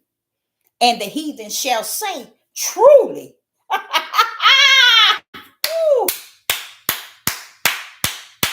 That's when they're going to realize who they've been messing with. And when they come up to Mount Zion to worship, then will they say, our fathers, our forefathers have lied. But if you think for 1 minute that they're going to say that to you on the earth, y'all told you and told me, stand our stupid tails down. You know why? Because you're trying to make it a way outside of what he said it's going to be. We're trying to build up and make him the lie so we can pretend something's getting better on the earth. You cannot get an individual to come on this devil platform or come in this world, in the United States, and say, oh, they are the children, or you all are the true people, and we're supposed to be, woo, let me make a video. We the true people. See, this white lady said, this white man said, y'all said that's people of no faith, no belief. Because they can believe when the white man tell you who you are. But you can't believe who I already said you was 2, 3, 6, 4, 5, 6,000 years ago. You couldn't believe it then. You got 92% of melanated people here in the United States that do not believe that they are Israel or Judah. So who are they when they don't believe? What is that saying? They don't know your Yah. They don't know your Yah. You can't know the God of Abraham, Isaac, and Jacob and don't know who you are. It doesn't make sense, you guys. How is it you don't know who you are, but you know Abraham, Isaac, and Jacob? But you don't know who you are. Why is it, somebody in the live chat, why is it important for us to know something about who we are? Why? Anybody in the live chat? And if that's an easy one. Why is it important for us to know? And we got 92% of our melanated people who don't even know that they are Israel and Judah. They don't know Yah. There you go. They really don't. I mean, for real. Because if he said, now listen to this. If Yah say to you, you are my children, you turn around, no, I ain't. That's what they saying, y'all. I know y'all don't understand that. That is simple as simple can be. I chose you to be my children. You're my children. No, I ain't. No, we ain't. Let the white man get up and tell him, you the true Jew. Oh, they said we the true Jews. And they will believe it then. That's why y'all said it doesn't make any sense. Because they're gone, Deborah. Gone. And if y'all wonder about the word stupid, look how many times it said it. Listen to the disciples said the same thing. Stupid. Because it's if the creator say, I chose you to be my children, you turn around and say, no, I ain't your children. I ain't your children. I ain't your children. I served you and worshiped you. You God, but I ain't your children. I ain't no Hebrew Israelite. I ain't no tribe of Judah. That's their mindset. That's why you know it's gone. So why should the children that don't even know that they're children be ushered in to the promised land? Because he's going to redo, he's going to clean up, he's going to do anyway. So maybe he'll usher me in. But you know what I found out? This is what I found out. I found out that the Father said that Israel was partially blind. So if he said partially blind, what do that mean? Israel was never all the way blind. Ain't that deep? In a sense, Israel should have known something, y'all. That's what he said in Isaiah. Israel was partially blind. Because listen to this. Let me give you another one. That is so true. Because he speaks truth. He's about truth. Let me kind of help you. He said, I turned my back from them. So when he turned his back from you, he don't see you. But he said, I got a stretched out hand. That means that power going to be there when you need it. So what did that say? Israel couldn't be blind all the way, or else he would know the power would be always there. So therefore, Israel is partially blind, but he wasn't all the way blind. That's what Yah is saying. That means we had enough to come on these ships, to get beaten, killed, and murdered, and still remember Abraham, Isaac, and Jacob's Yah. But as soon as we got over to all the land in which he has dispersed us, he said, we told the heathens that we weren't the children of the Most High Yah. How do we tell them? We profaned his name. We polluted his name. We disrespect his holy name. Right in the midst of every heathen. And that's what our people do today. And this is what bothers me. I said, Father, now, if they did that in the beginning, even what they know today, they'll still say the same thing. That's how Judah is toward Europeans. They will bow down and cut their toenails with their own teeth. That's how Africa ended up being the Europeans' a trophy. Is because they got them to do any and everything. Them people they use their children, their women, their men for guinea pigs, for scientists, to use them on different disease. They let them do everything to them.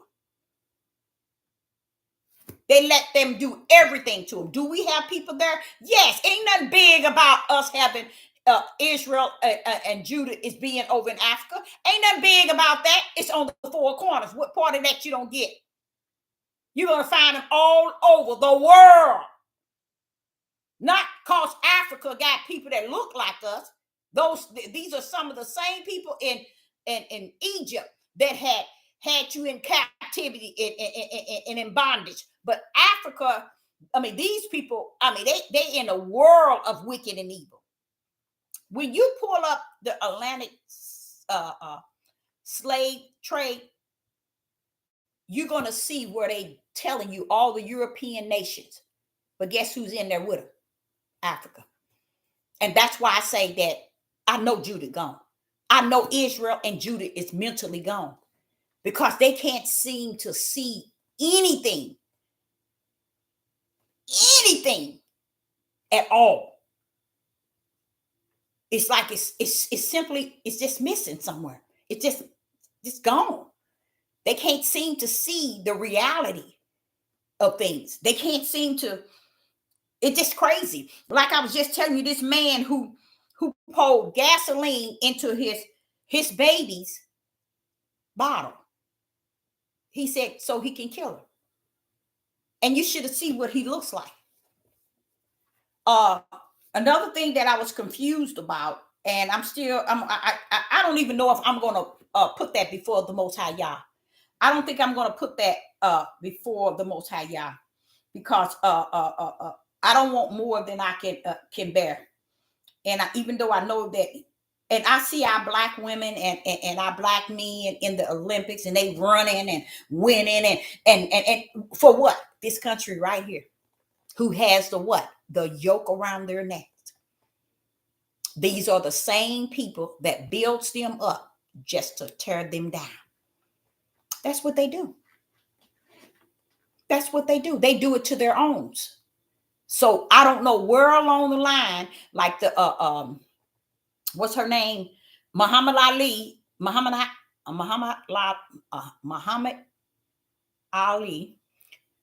and Simone.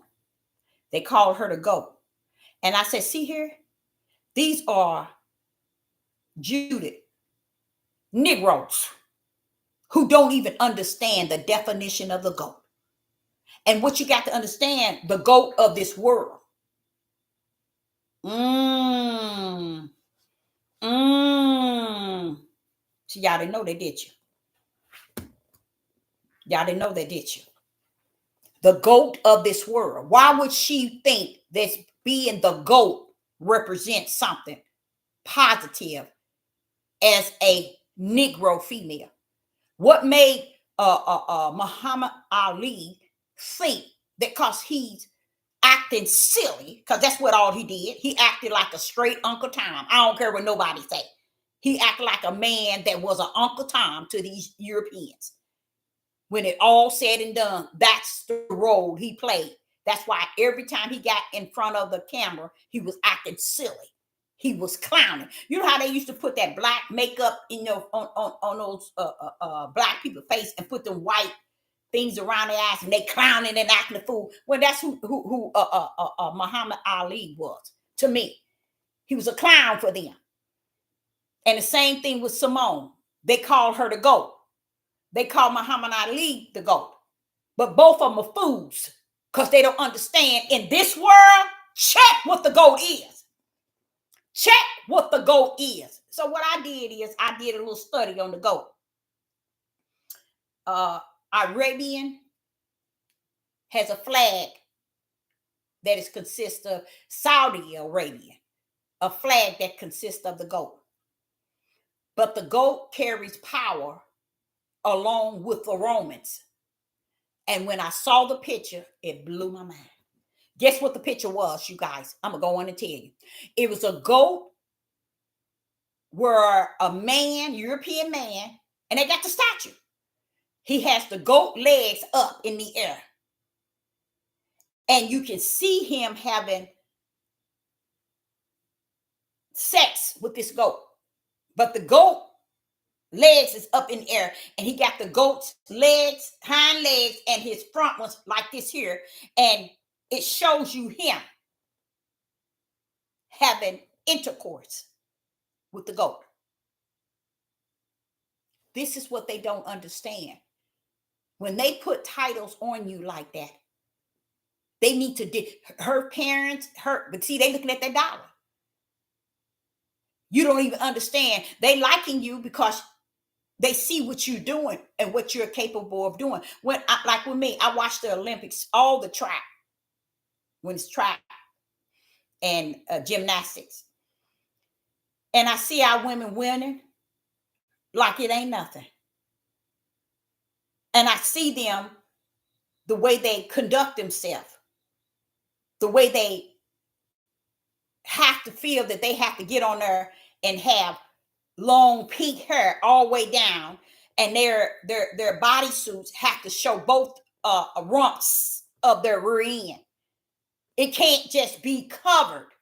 It has to show it all. So the cameraman throughout the Olympics is always capturing the pictures of our females with their rear end showing. And they give them all that it's worth. I know that it is a bodysuit, but you're doing everything for this world to get what you're trying to get.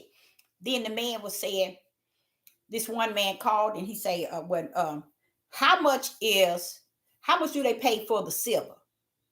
How much do they pay for the bronze, the gold? How much do they pay? He said 1,000 for the silver, not for the gold. And I think he said 400 for the silver. And for the bronze medal, I think he said $4.95. That's all those things are worth. That's how much they pay for it. I don't know what it's worth, but that's how much they pay for it. And you running out there representing this country. And when you get back here, they ain't gonna see you no better than they see nobody else. Your fame, it don't mean nothing. You still are what you are when you get here. That's just like our people, our men go to the military, serve 20 years, come back here, get killed. Come back here, and they treat them like trash. And they thinking, when I wouldn't fought for the country, you fought to be a fool. Because that's really what it was all about all the time. You weren't doing anything. You just full of your carnal mindset. Because when it all said and done, you means nothing. And it bothers me to see people get so excited because you might have 4 or 5 Europeans saying you all are the true Jews or you are the Hebrew Israelite. So what? Go stand on the mountaintop. Go tell Israel that. Get on all these medias and tell them that. They won't do it. Matter of fact, if you had to stand with them to talk to somebody, they'll deny that they said it. So you see the minds of Judah. Judah is gone. And I say that because I know it 100%. They never could grip the fact of why they want to categorize us as 1/4 of a human or something of that nature. But let me tell you, when you begin to really do your search up regarding your nation, you will see the way your nation conduct themselves then and now. Because I heard him check Ezekiel in chapter 36. He said, let me tell you, This is when y'all have to pull up and get something straight.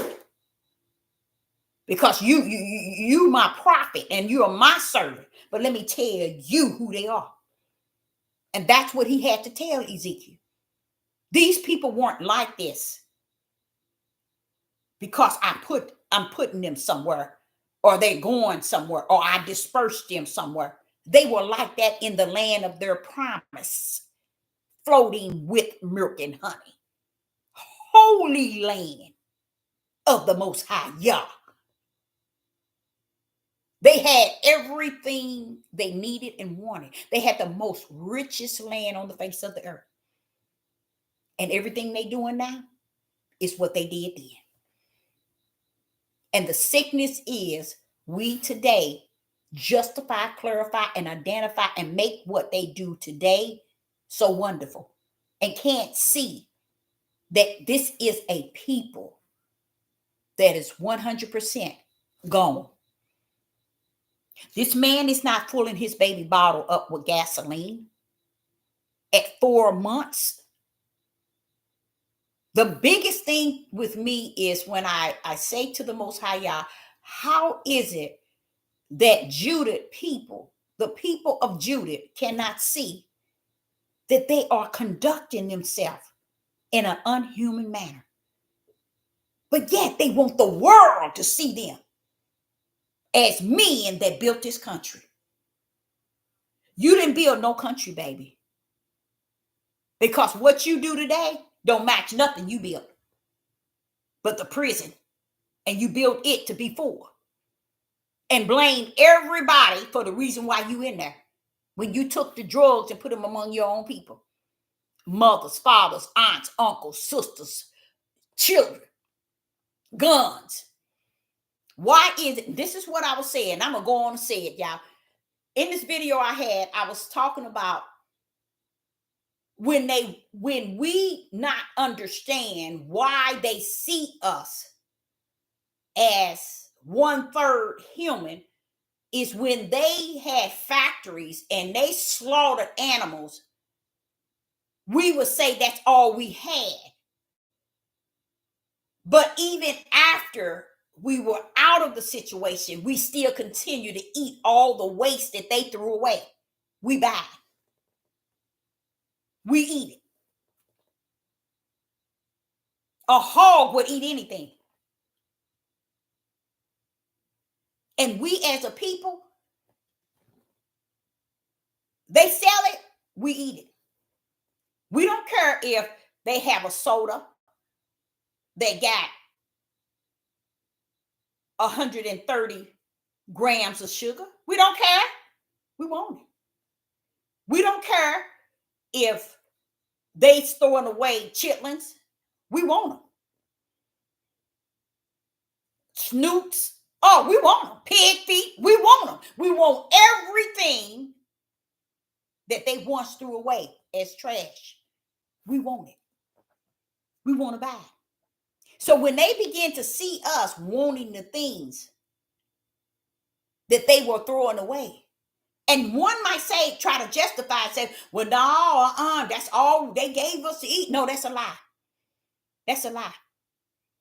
Because all the land that we were on as slavery, remember, herbs and spices, all you were out there, you could have ate all of that. What Yah created for you to eat anyway. See, we got a just reason for why we conduct ourselves this way. Now watch that. We are the people who women sit and allow their husband, their fiance, and their sons to hang their pants below their rear end and don't see no problem with it. Leave us alone. That's our culture. You see how sick they are? You tell me if that's not a sick mindset that don't act human. And I'm not just talking about the young people. You got older men sagging their pants, showing their whole underwear and their rear end. And do you know what the world says when they look at you and see you doing that? 1/3 of human. You don't act like you human. You don't act like you human.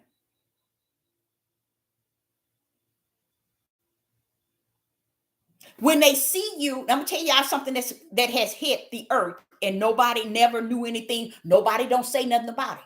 Women haven't even recognized these men have quit their jobs all over the place, especially in this country. Everywhere you go now, you see more of Europeans and now the foreigners. Why? Because the melanated people, the brown skinned people have quit their jobs. And the setup was once we close the system down and we reset everything, we're going to give them this money and they're going to be so used to getting this unemployment and this stipend to where a stimulus to where when it's time to stop it all, they ain't going to want to work for nothing. And it worked with only one race, Judith. Right here today, y'all. I don't care what none of y'all say. You can say what you want. You can see out of your flesh eyes and your flesh mind all you want. I'm talking about I see it in the flesh and I know exactly what's going on in the spirit. But yet you human. Now, when you see, this is what has happened to me. I was standing in Atlanta, Georgia. And where I used to work, I was a chef. And several times I got in conversation with European men. And this happened to me when I was working for a Chrysler minivan where you plant. And I had to be on the minivan on the engine part when you have all these here European men that worked there for years. And I got a kick out of hearing their standpoint and their side of a lot of things. They suffer a lot of things as well, especially in their homes as far as parents being alcoholics and drugs and getting beaten and battered. Oh, it happens a lot in the European the European culture. But this is what I have heard several times. And I cannot deny it. I will not deny it to make it a truth when I know it's a lie. They said the reason why they don't have no respect for black men, one of the reasons, they ain't saying the main reason. The main reason is there's no reason. Let me say it like that. The main reason, there's no reason. But their reason is they said that the black men never had respect for their black women.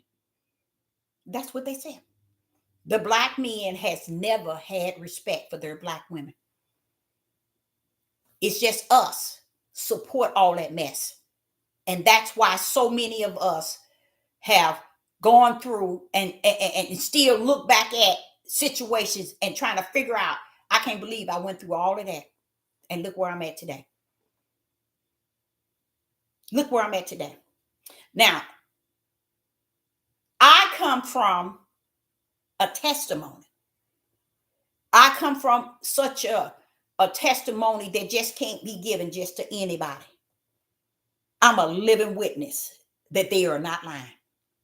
I'm a living witness that it is not a lie. And it's because the way he has orchestrated my life, I can tell somebody something. A lot of you all might say, oh, when you don't know this and you don't know, even me might say, oh, when you don't know this, but you don't know this, but they just don't know, baby. Where you think you're going, I've been there. You just don't know. And just because you a male and I'm a female, it doesn't give you a leeway. It makes you a fool because I can tell you something. And I can tell you and the way I would go first, I would go through the spiritual realm and pull your tail straight out the natural. Give your carnal mind something to think about. That's how I would take it. I'll pull your tail in the spirit and drag your tail in the natural to give you something to think about in your carnal mind. That's the route I go.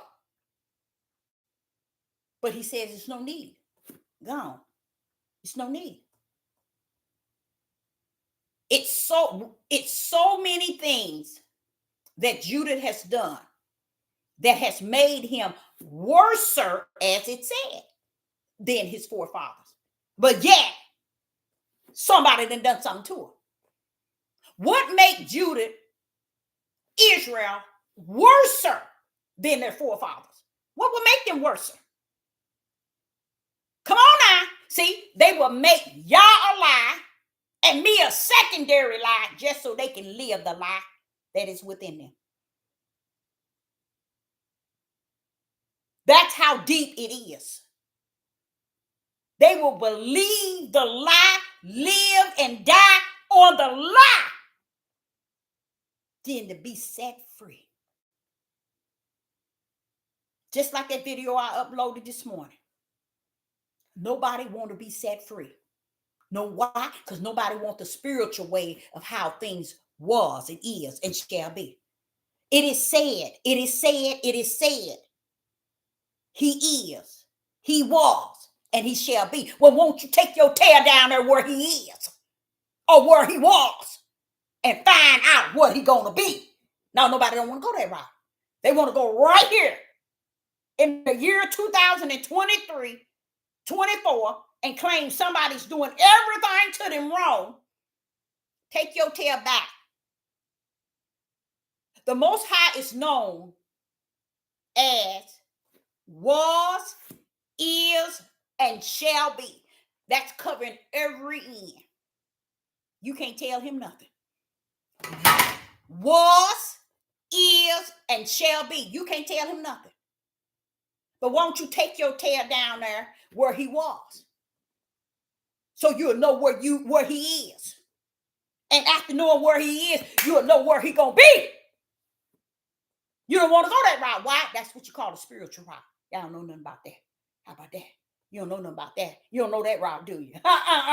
You don't know that route, do you? See, that's the spiritual route that the flesh can't just enter in. It's a way that the Ruach in you has to take you, teach you and mold you and shape you so you can understand. But he only do that to the one that is his. Only the one that is his. He ain't gonna waste his time with the serpent seed. For what?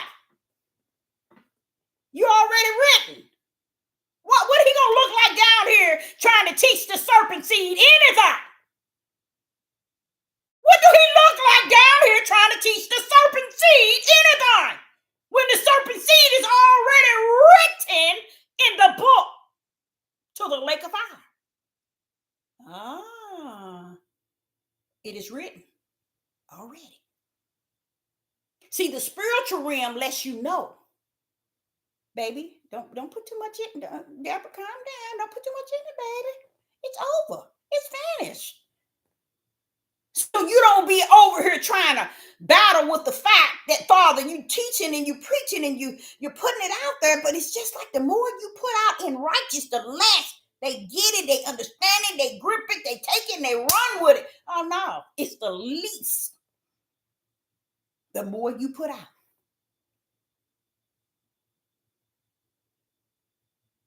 Sister Deborah ain't saying nothing. She can't read the book to you. It's the instructions and direction book. She can't take you to the spiritual realm. So what she got to do? Talk to herself? No, he said, keep talking. Keep talking. When I want you to keep silent, I'll pour you down like I did the other day. You keep on talking. Don't forget, you got a lane. I love him to remind me of that. I'm going to tell you something else. Sister Deborah don't know it all. But I stand on anybody mountain to tell you what I do know. And it's not the way we are proceeding and taking things. It's not what we're looking for. I sit back and I think about how the system, it's what going to be a part that's going to be destroyed. Yah is bringing down the system, because the system is where the European nations and all of those other nations that have detached themselves to the European nation. They ain't worried about Africa, baby. And when I hear a lot of people, they tell me, they say, well, you know, everybody moving over in Africa. I said, who is everybody? All these European. They first was going to Florida, and I think they saying that they not even going back to Europe. They're not even going to Europe. They going over there to Africa. They going back to what they own. So what y'all talking about? They own Africa. And I ain't talking about the type of own as if cause they white, they right. No, I ain't talking about that type of own. I'm talking about really legit owns Africa. And you know what? 99.9 of the scholars or those who do they search and they study don't even know that. Africa is the European nation trophy. That's their trophy. They won that bad boy. Africa people will come over here and treat you like trash. They'll talk you like you lesser than less because they already know who you are. They know you ain't them. And this is another thing that I never did understand. When they get into places, why is it they don't understand? Why are you hollering? Ah! That's how they talk. And I'm like saying, who was created to holler like that? Who? I mean, and they got this thing about they're going to a doctor's office, they're going to a concert, they're going to a car dealer place, they'll go into anywhere on the phone. Very there's no manner, no integrity on the phone. Yes, yeah. And I'm like in my mind, who created a people to holler, to communicate?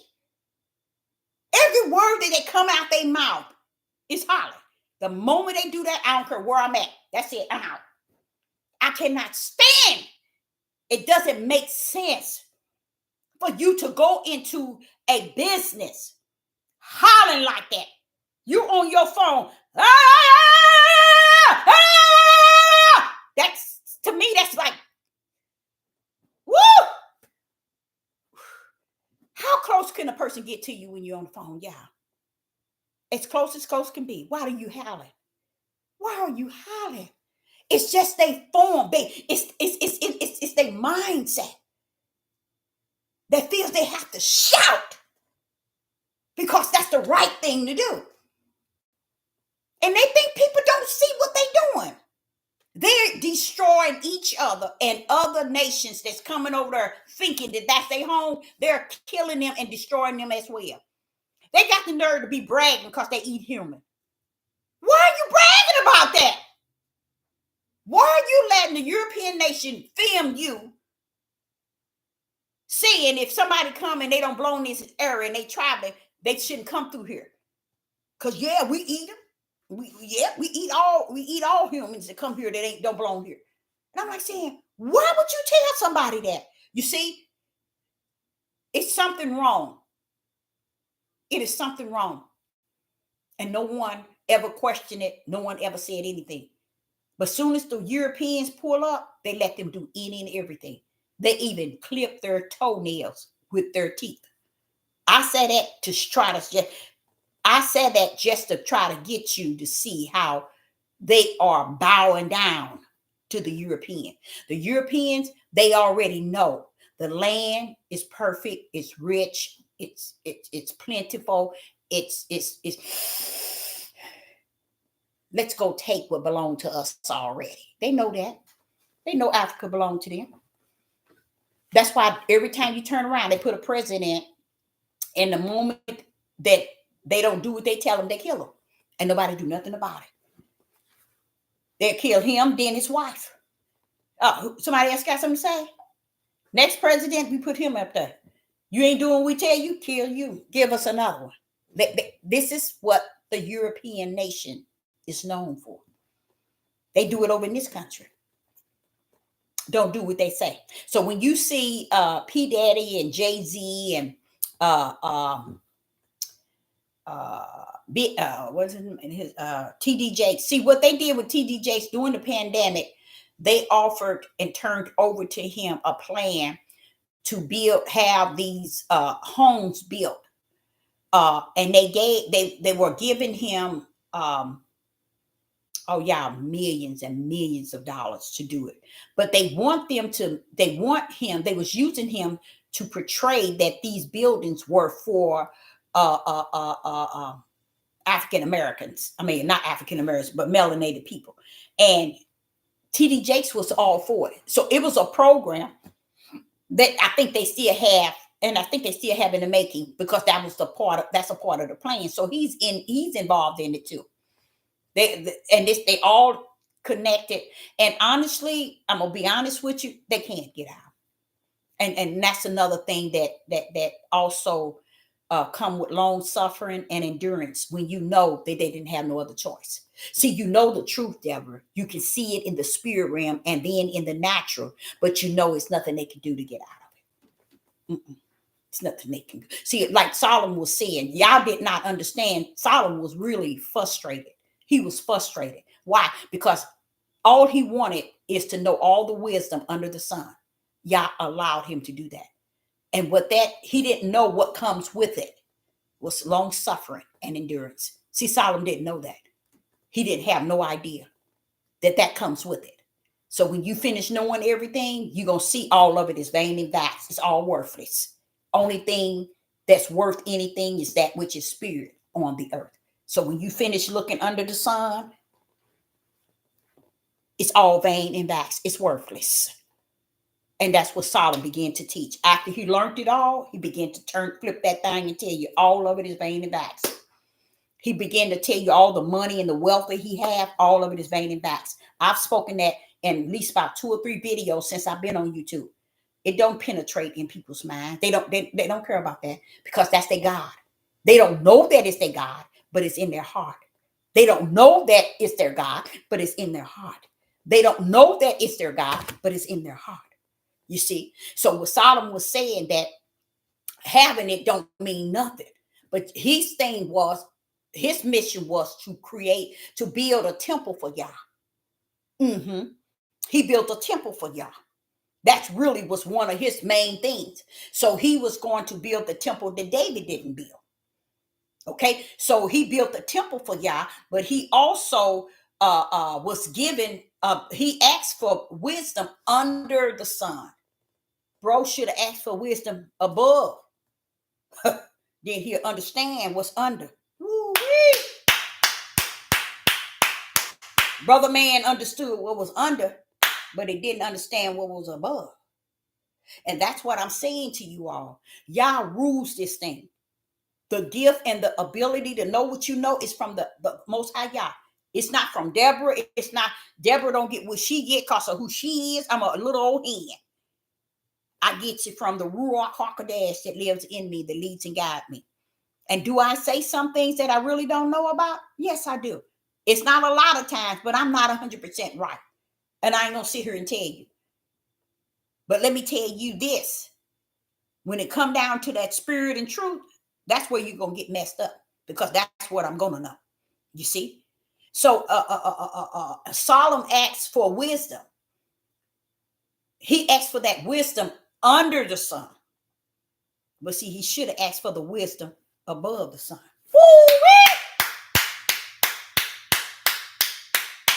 Then he would have did a little bit better. Why? Because to know both wisdom, you in there.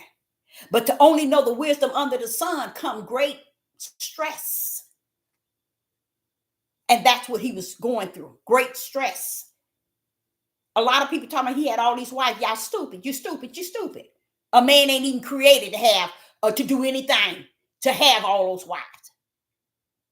You can't do nothing with it. Those wives were people, I think he was paying for their room and board. They stayed in his complex and his territory.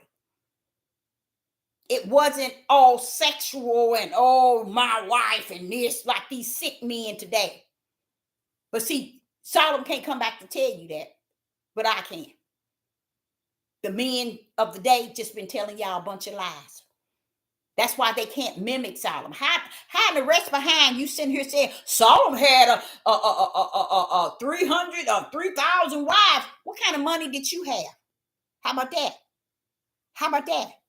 Solomon had a bank account. Where is your bank account? Is your bank account the size of Solomon? Solomon built the Most High Yah. Solomon built the Most High Yah a temple. Where's the temple of Yah? Do y'all understand what the temple was? It was holy. The temple he built was holy. Ain't no Negro got no temple, no European, and nobody got a temple on this earth that's holy. Solomon taught as a preacher. He preached to the people.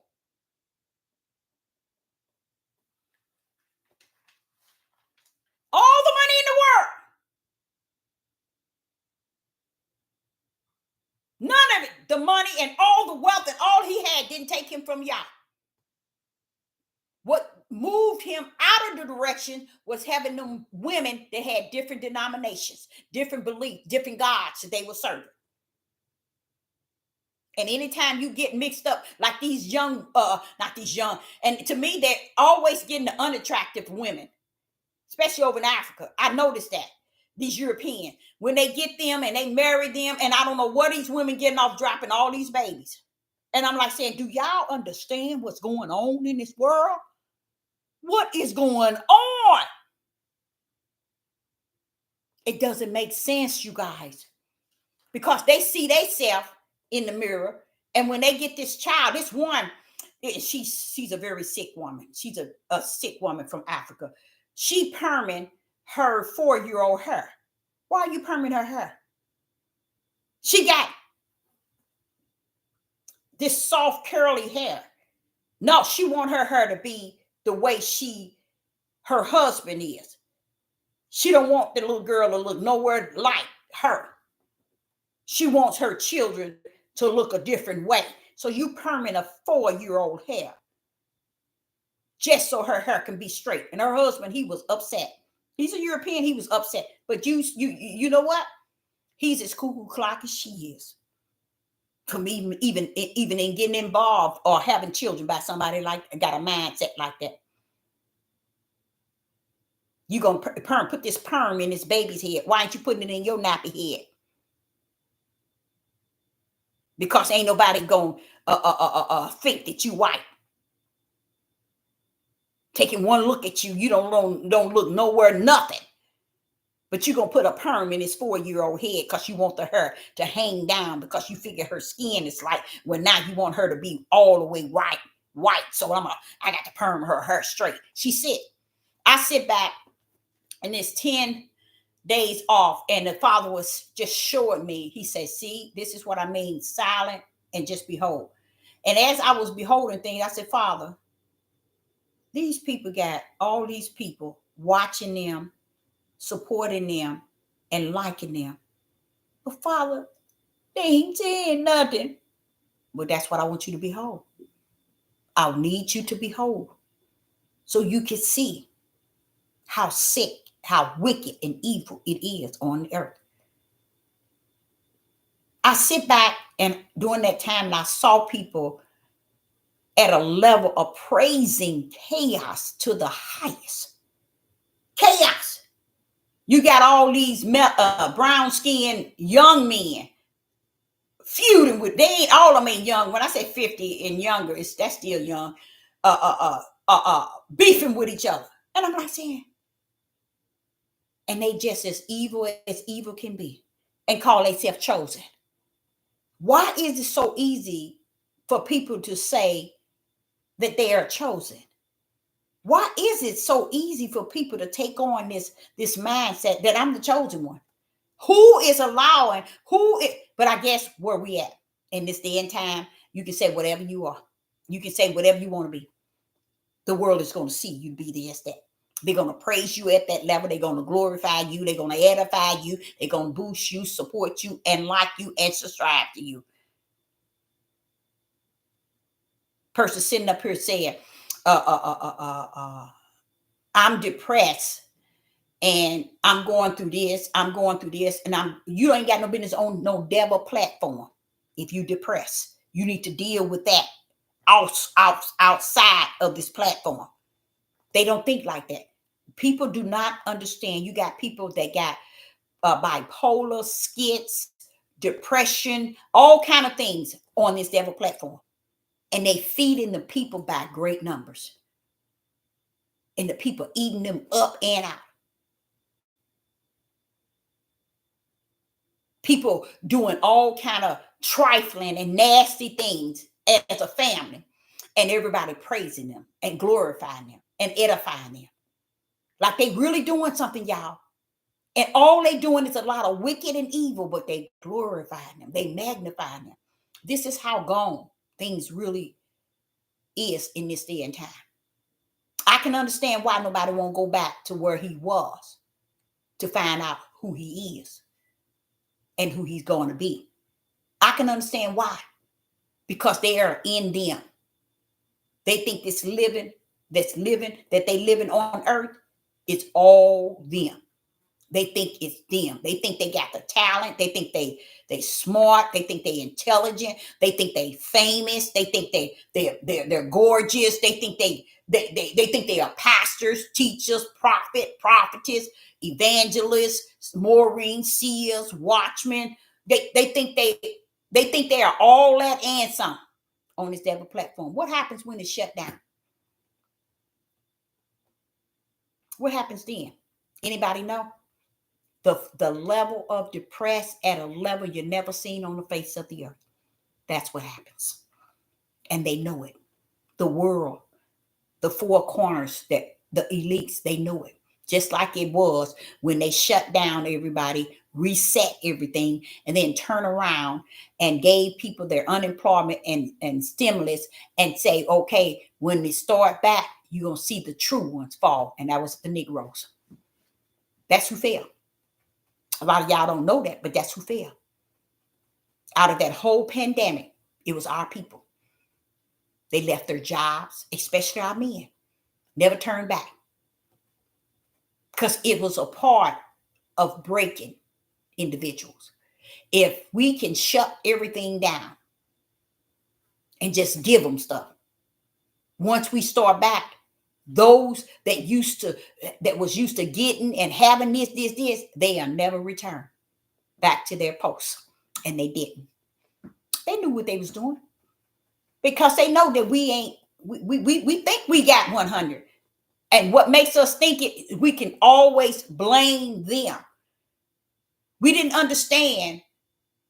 We don't understand. I'm going to show you where you see somebody one third of a human. It's when the Europeans can come with a truckload of drugs, set it into the Black community. The men take them hold of them, give them to their mama, their grandmama, their aunt, their uncles, the teens, the women, the children, and sell it amongst their community. They can drop a truck full of guns. And all those men will be out there grabbing guns. Next thing you know, they killing everybody in their community. That's 1/3 of a human. That's why they did what they did and have done it successfully. Because while we thinking they were wrong for thinking we was 1/2 of a human, but we never really looked at it clearly with our open eyes to see how we conduct ourselves. When I go places and see our men with their pants hanging all the way down like that, it's embarrassing to me. When I see our women out in public loud and dressing in a way, and a lot of you all don't even understand the reason why these women dressing this way, they trying to get their men back. Because they know that their men has always liked a dress that caused them to tingle. These Black women knew that. They figure that I give them, I dress a certain way, I look a certain way, I wear my hair a certain way, I be a certain way, just to get someone to turn and look, to pay me some attention. Do you think they wanted a woman to pay them attention? Mothers, grandmothers, women, their daughters? No, they dressing like this for the men. Because their men have shown them that this is the way that brings them the joy that they want. They like that stuff. I had to tell this one man, and I think he's like 4 or 5 years older than I am. He used to come to my store ever since I had opened it. And but he only come for me to minister to him. And he always talked about what the Bible says. And we always talked, and we had a really good relationship. But I saw him in a way that his wife had passed away from cancer. And I said, if that woman could see him now, she said, no, that can't be the dog I married. That cannot be. Yes, it is, baby. Because this man don't care what you look like. You got a big hump on your back. That's all he care about. Why? Because he wants to walk around with a trophy that every man looks at. So when you wonder why these women dressing like that, it's because they know that the men enjoy them dressing like that, even though they talk negative toward others that dress like that. They love them dressing like that, coming out. Why? Because it makes them, the other men, think that they got a trophy. And that's the truth of the whole matter. When instead of them telling them, hey, you got to cut that down. You got to take all that out. You know, you can't go out here looking like this. No, they want them to look like that. So the other men can look at them. And when the other men look at them, then they feel they got something. Because they got the men eyes looking at them. They don't understand the men eyes are looking at them out of a sexual desire. But they don't care. They figure, I got the trophy. So that's how this man was. He came into my store one time, and this woman, I don't know who, and these 3 white men were in there too. And he said, hey, I said, hey, how you doing? He said, oh, I'm doing okay. And he just walked in. He didn't introduce me to his female friend. And I was like, I didn't know he was her female friend. I said, who is that, your daughter? I mean, the poor child looked like somebody ran over with a truck. Only thing she had on her was a big rear end. And that's what he was behind. And those white guys in the store, they just started busting out laughing because I said to him, who is that, your daughter? Because he don't care about what age they are. And that's what you see today. They don't care about, see, they don't understand, they mentally is gone because they didn't understand that the days we are in today is so critical. It's the time period of where you get who you gonna be with and you sit your tail down with them. And it's you, any kind of things y'all want to do, you do it. But do it together, enjoy each other, travel, do things together and enjoy each other.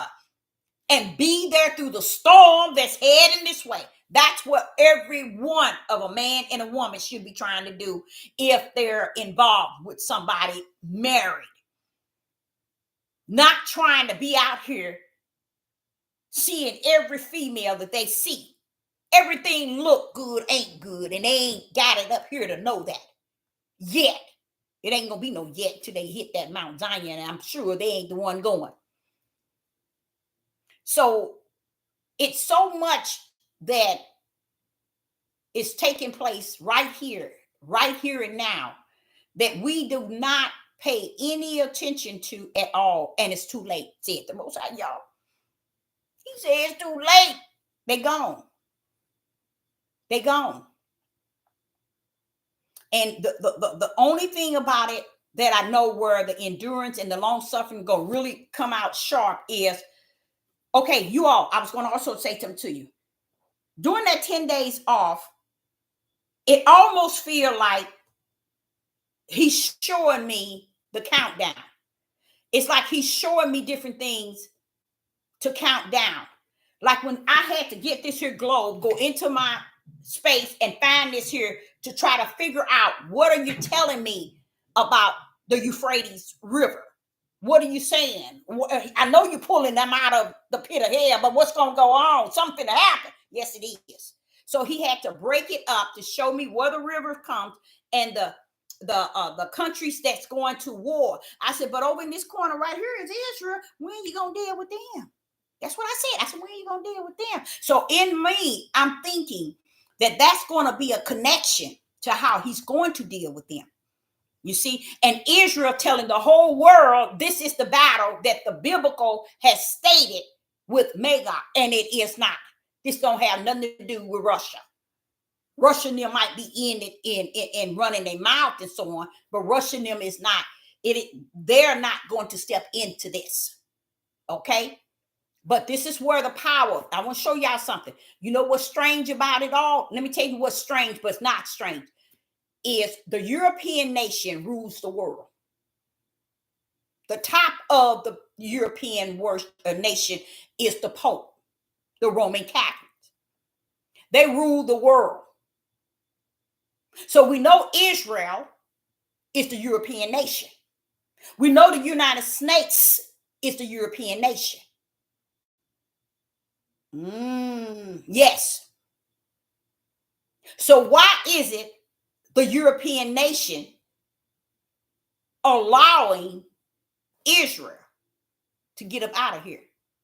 Or Iran? Now watch this here. If you had to, which it might be, I don't know. We see it because I know Israel over in that corner where the Euphrates River is flowing. And then there's Iran, Saudi Arabia, Turkey, Syria, is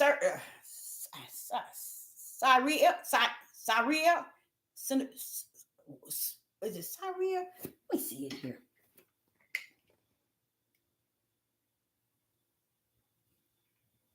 Yam. No, they ain't gonna say Syria, Turkey, Iraq. That's it. Iraq, Saudi Arabia. Europe is over in there, but Israel is in that corner. Now, how is Iran jumping from all of these others to go way over there to Israel? It doesn't make any sense. But how are these other countries going to take Israel's side when they are all Muslim? That's what I'm thinking. So whatever it is, we have to be beholding what has, it might have already came out of the four angels out of the bottomless pit. They probably already out. But whatever it is, that's the next step. But the problem that I have is this. If Iran, which is on one side of Euphrates River, and Saudi Arabia is on another one, Turkey is on the same side as Saudi Arabia, and Iraq is in between, is right on there. One is on one side and one is on the other side. Those countries are not Turkey. I think Turkey is a European nation, right? I think Turkey is European. I think Turkey is European nation. I'm gonna look into that tonight. But those that's right there, they are not the European nations, but they have their own separate power where they commune with the European nations. You see how we couldn't defeat America? You see how we cannot win? Do y'all understand that? You see how the battle is not ours? The war is not going to be ours. We're going to lose our lives because he said it in so many of them that we're going to lose our lives. We never could defeat them. They rule the world. And the Roman Catholics are on the top of the total pole of it. So they're a nation of 50. And they rule all the other ones. So you see what I'm saying? We can't stand a chance. So you would think we'll park our tails in the spirit of who the Most High Yah is, who rules all of it. Oh, no, we don't want him. We want our own Christian church. But this is how you know that they're gone. Because anytime you got a nation of people, let's say tribe of Judah, that have gone through so much and they have not awakened to anything in spirit and truth, they still as dead sleep as they possibly can be, but yet y'all say they are partially blind. That means they can still see, Deborah. That's what the Father's letting me know. Don't put them in a mindset that, okay, everybody doing something to us and we can't see. Y'all said partially blind. That means you can see. It's almost like you got one eye closed and the other one open. So you can't run around here and make like you got to be in the dumb city. You got to go to dumb city on everything, but you might as well go because it's over. It's over. Turkey is European. Oh my God. Woo-wee. See, that's what I couldn't understand. How is all of these countries European nations? And see, we sitting here thinking because we in the United States that we can defeat the things they've been doing and the things how they've been doing it and how they have orchestrated and done everything. You couldn't. Y'all knew that you couldn't. He put you here for a lesson. You know how they talk about generational curses. Do anybody believe generational curses can be broken? Oh, they've been wait a minute. What is you got 1959? Is that saying what? Turkish become a European nation in 1959? Bosnia. I think it's called Bosnia. Around 12 or 13 years ago, they brought all of them over to the United States, gave them jobs, gave them money, and everybody talk about all these immigrants. Baby, they gave Bosnia. And then I looked at the European nation. They European nation people. Oh, and you said back, that's when Turkey became European nation. So let me ask you a question. When we say European nation, I'm looking at European people. Could that be so? Could European nation be European people? Because United States are built up of European people. About 65% is European people. So do that make United States European nation?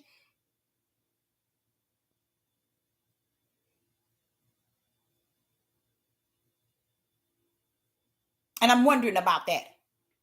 Bosnia. I don't know if y'all heard about it. About 12 years ago, they brought all those Bosnia over to the United States. They did them the same way. And they're in the group of European nation.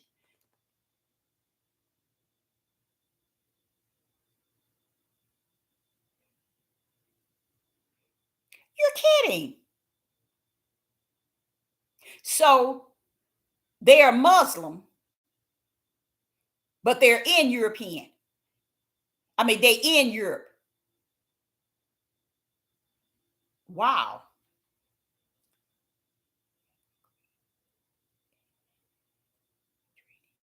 Okay, got you.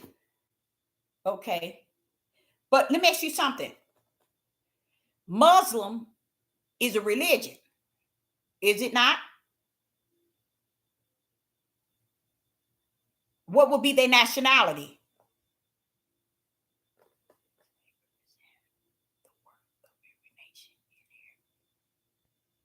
You're right.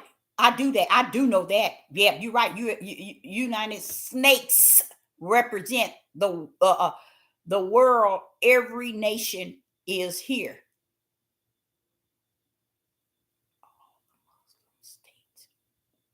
All the Muslim states work together. But let me ask you another question. Now, here it is. Turkey is fighting white supremacists. Okay, let me ask you a question. The European Turkey, the people of Turkey, are they Europeans? They are. That's what I'm getting.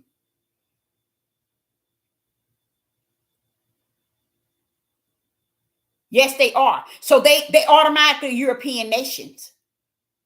You see what I'm saying? That just like us Hebrew Israelites. And just because we're over in Africa, they still Hebrew Israelites. You get what I'm saying? And just because they chose the Muslim religion, still make them Europeans.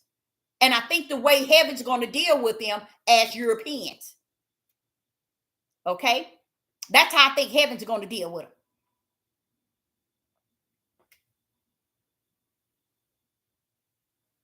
Now, the Palestinians are not European. Or are they? No, they're not.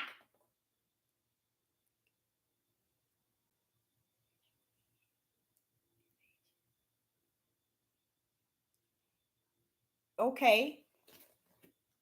See, when I'm looking at the idea of European nations, okay, is like, let me show you an example.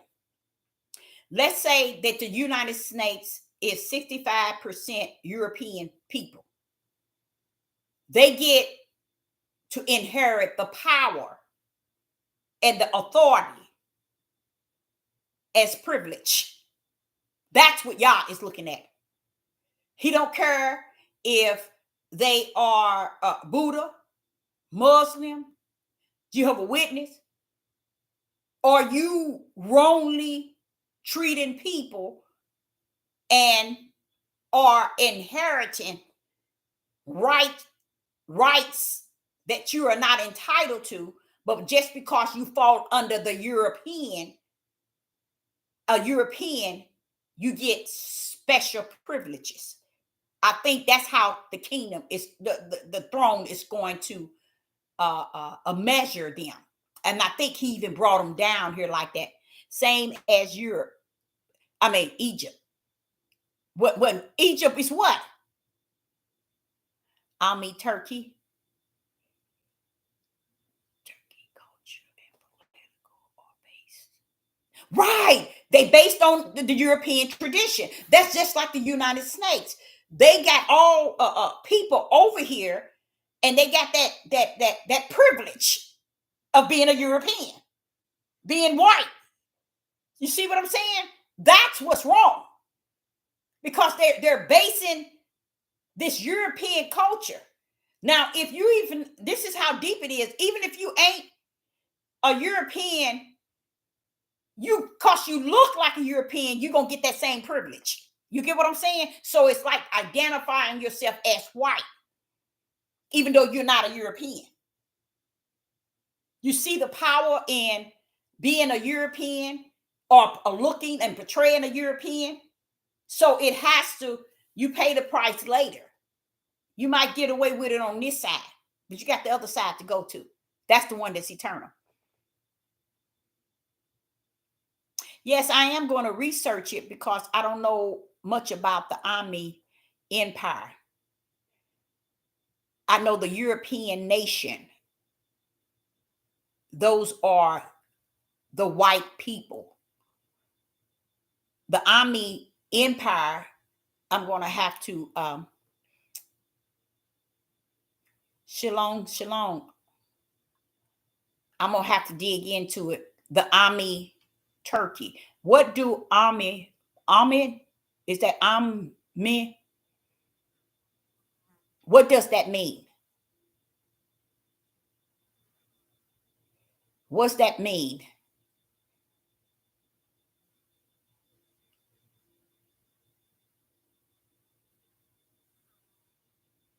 Because that's probably where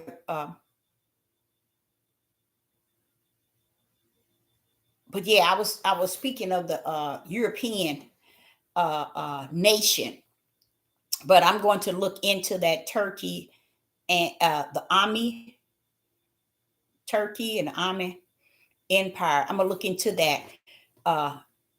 Like you said, like you're saying, do the research, the same as Europe. I mean Egypt. I know Egypt it's not the people that's over there now. That's just all. It's a bunch of lies. We know that those were people of color, and over there now, to me, it's more so people who look like they from India, um, just claiming, or Europe or whatever, claiming to be Egypt people. So I appreciate each and every last one of you all tuning in. And USA came about for a specific reason. A nation of all nations. The Ruach is going to deal with me on that matter. And what was that? The U.S. came about for a specific reason. A nation of all nations. Oh, okay. I see what you're saying. And the Ruach is going to deal with me on that matter. Okay. Yeah. United States being the nation of all nations. And this is, I think this is what people really don't understand, the level of the United States of America. Let's say that it's built up of all nation. What a lot of people don't understand, it's built up of all nation, but it's under one power. Okay. And that's still the European power. Let me show you an example. Let's say, for instance, you come over here from India and you buy a property to build a store, to have a store. That property, you buy it, but it's never yours, even after you buy it, because it belongs to America and you're from India. You see? So even though we think and we understand as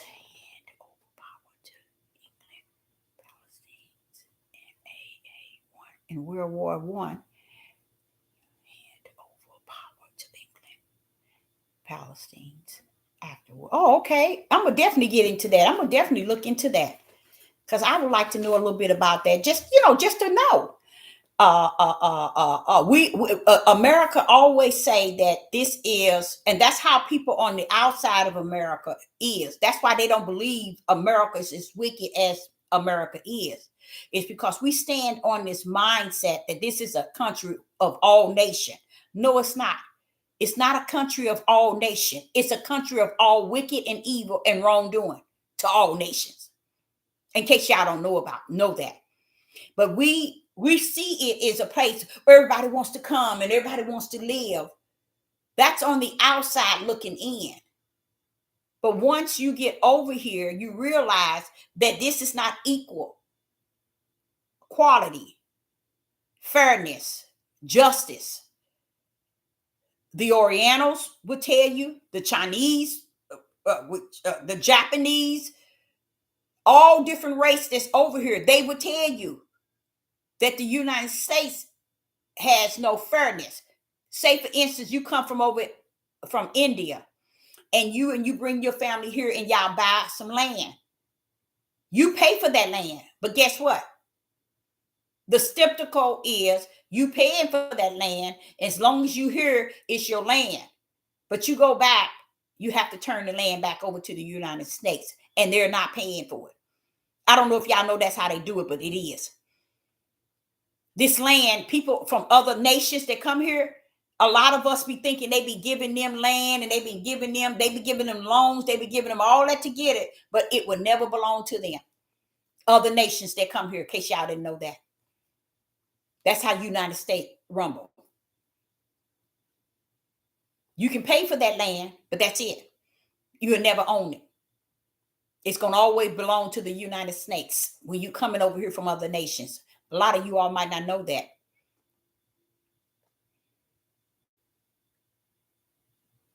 Okay.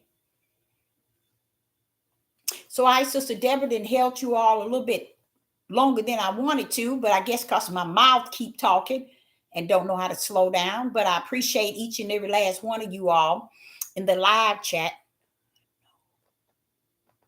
None. No fairness. It's not. It's really not. It's no. That's why those who look like European, that's why they come over here and portray they are, because that's where they get the privilege.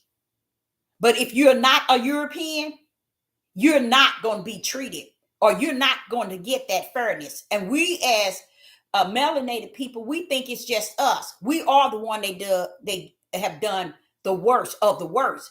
But other nations that have come over here and have been here for years, they'll tell you, we don't own nothing, and we've been paying all our lives for what we have.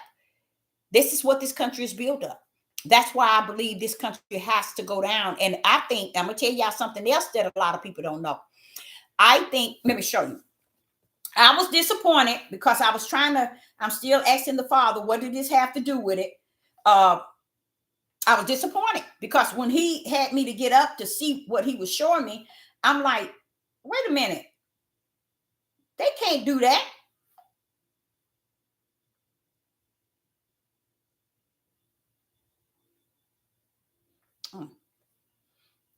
And I'm going to show you. And I'm just going to show you how the European nations, the Roman Pope, those that was at the meeting, which was Iran, Iraqi,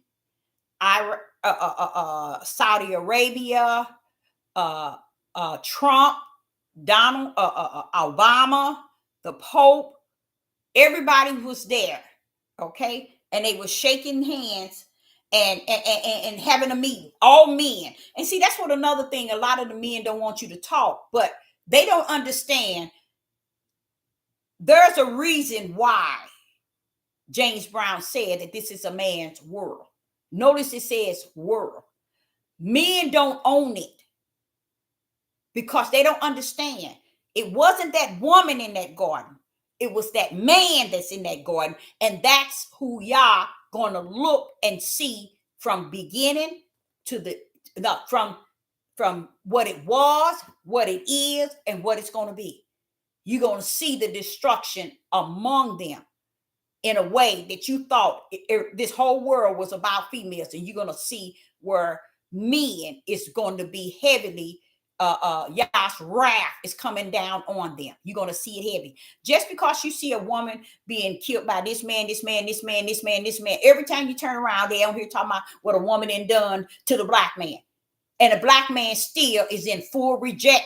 They're in full denial. They in 100% full denial. They in full denial. It's not a black woman that did something to a black man. It's what the black man did to the Most High God. And this here, I don't understand it, and I know you don't understand it, but I'm going to just show it to you. I will tell thee the mystery of the woman and of the beast that carrieth her, which hath the 7 heads and 10 horns.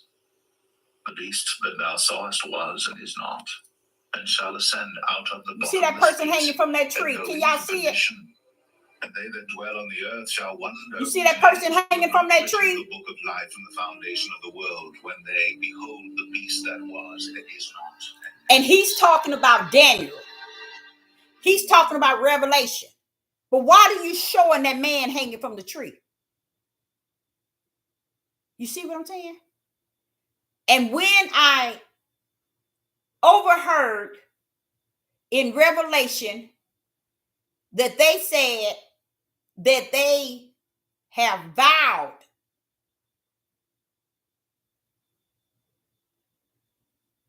did they say vowed to hell? I think that's what they said. They said they vowed. That means that they're going to live and die serving the darkness. Live or die. That's what they said. Live or die. But they showing this tree. I couldn't make any sense. And I'm not going to get too deep. I'm not going to get deep in that, because all of this here, I can eat it, or I can spit it out, or I can ignore it, because it's really like too much. It's just too much, you know. But if it had not been for him that's in me, that balance everything out to make it make sense so that I can continue to run in the race, I don't know where I would be today. So I do want to say I give the Most High Yah all glory and honor and praise for who he is, who he was, and who he's going to be. And I say until you get to know who he was, so you know who he is, and you'll know who he's going to be. Because the key to it is knowing who he was. You can't know who he is until you know who he was. You can't know who he's going to be until you know who he was. And I think that's one of the biggest things that has been missing. And people that are understanding spirit and truth because the Holy Spirit is in you, learn to break things down in twos. When you're breaking things in twos, it'll split up one from the other. And then you can be able to dissect the spiritual realm. Okay. So Sister Deborah say, I appreciate each and every last one of you all tuning in. And I will be back. Oh, I guess one more thing to say. Please, please, please, please, please, please prepare your household. You can get it at Home Depot, at Lowe's.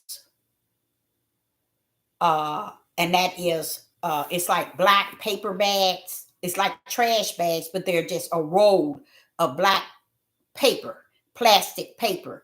Get you a one roll. All you need is one, and get you some good tape. Get you a flashlight, batteries, candles, all kind of things that consist of light. Get you things that you can cook on. Okay. It can't be electric. Okay. It can't be gas. You know, all of that. It has, yeah, it can be gas, I think, but and now, you know, honestly, prepare to be in, if you were to be in some sort of darkness, that you have some sort of light. And if the electric is off for 3 days, 5 days, 6 days, at least you have something in your house to take you for that time period. Especially trying to get you some little cookout where you can cook your food, okay, or heat up some water, or cook some noodles or whatever. But the darkness comes from when the daylight savings, you know, that comes from like 5:30 to, you know, the next morning. You got many hours, and you got to put your sleep in there. The trash bag is to cover your windows, so that people don't see your light. And when they look in your house, all they're going to do is see darkness. The trash bags are to cover your windows so people won't see you got light, because people are going to be searching for anything and everything you have that's going to give them something to eat, some light, some just basically light and things to drink. And if you showing that you got light in your house through candles, or if y'all, let me tell you, it is so important just to have it. You know what I'm saying? It won't hurt to store those sort of things together. And I sit back tonight and I kind of felt bad because I said it 5 years ago. It's been almost 5 years ago, almost 5 years. I told my kids, you all are way North County, I'm way South County. Anything go down, don't come looking for me. Don't come looking for me. Don't come looking for me. And the reason why I told them that 5 years ago is because I felt this thing about it's pitch dark and everybody trying to make it to someone's house or to a destiny. And I don't want them coming out from the North County trying to reach mama. Leave mama alone. Mama going to be all right. And I'm not going to bother you all. I know you all are going to be all right. You see, I don't think it's something that will last. It's a part of the plan. And I don't think we are going to escape that. It could go on sometime this year or next year.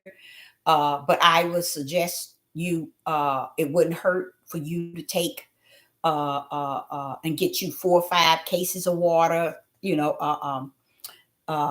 candles, kerosene, that stuff that you put for lamps, the one you light, get flashlights, all kind of things to cook with. Me myself, I can't lose all of that. I got stuff that you can cook with. You say, well, where did you get that from?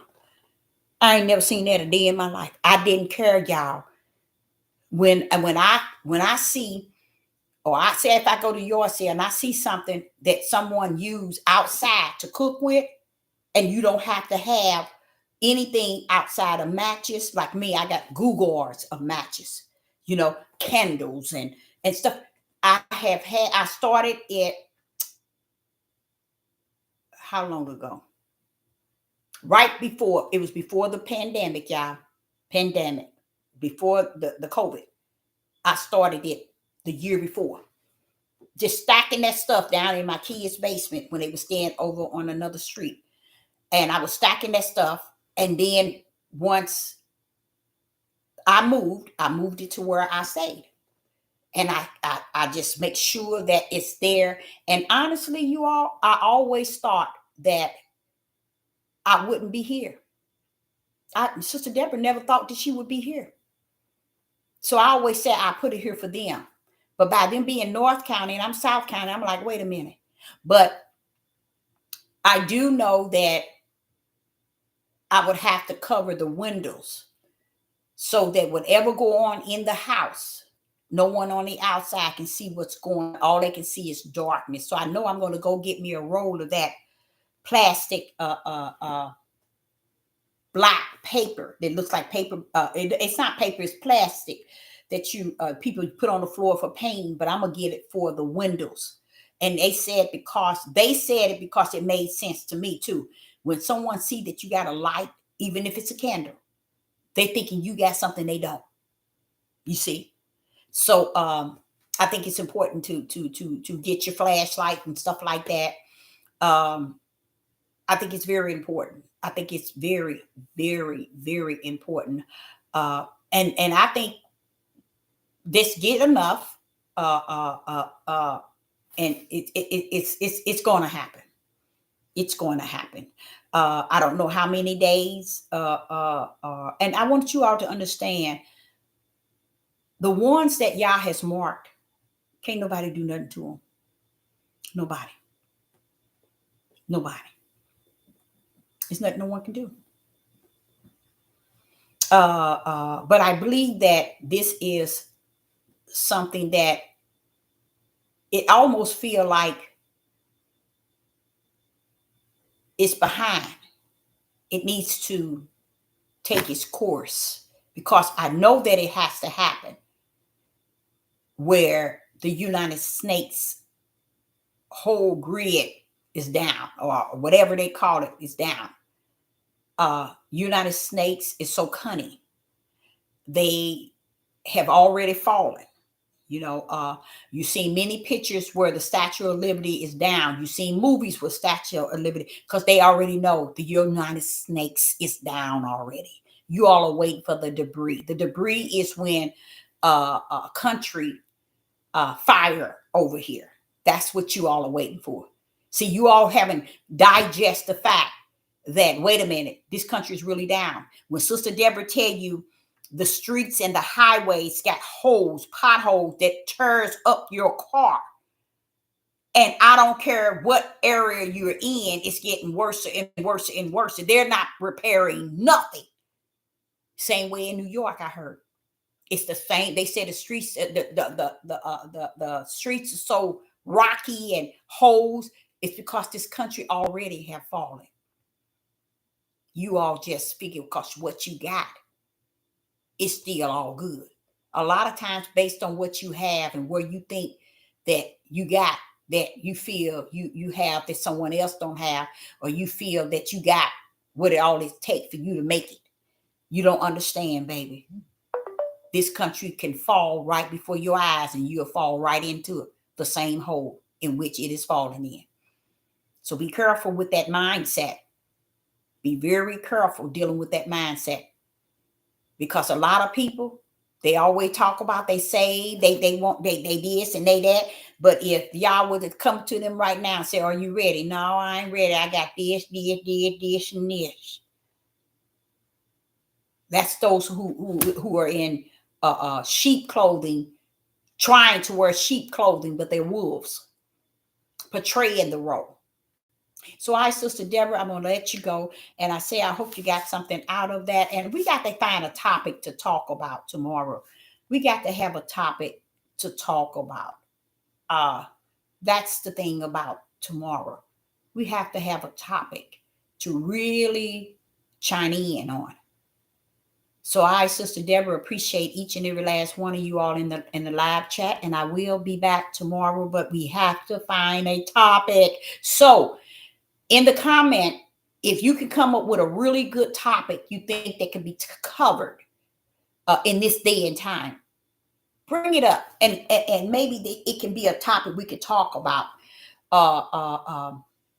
because I think it's important to talk about the things in which is important.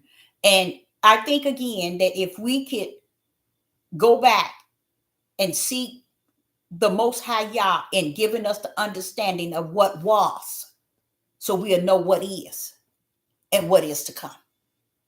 So Sister Deborah says, shalom and shalom.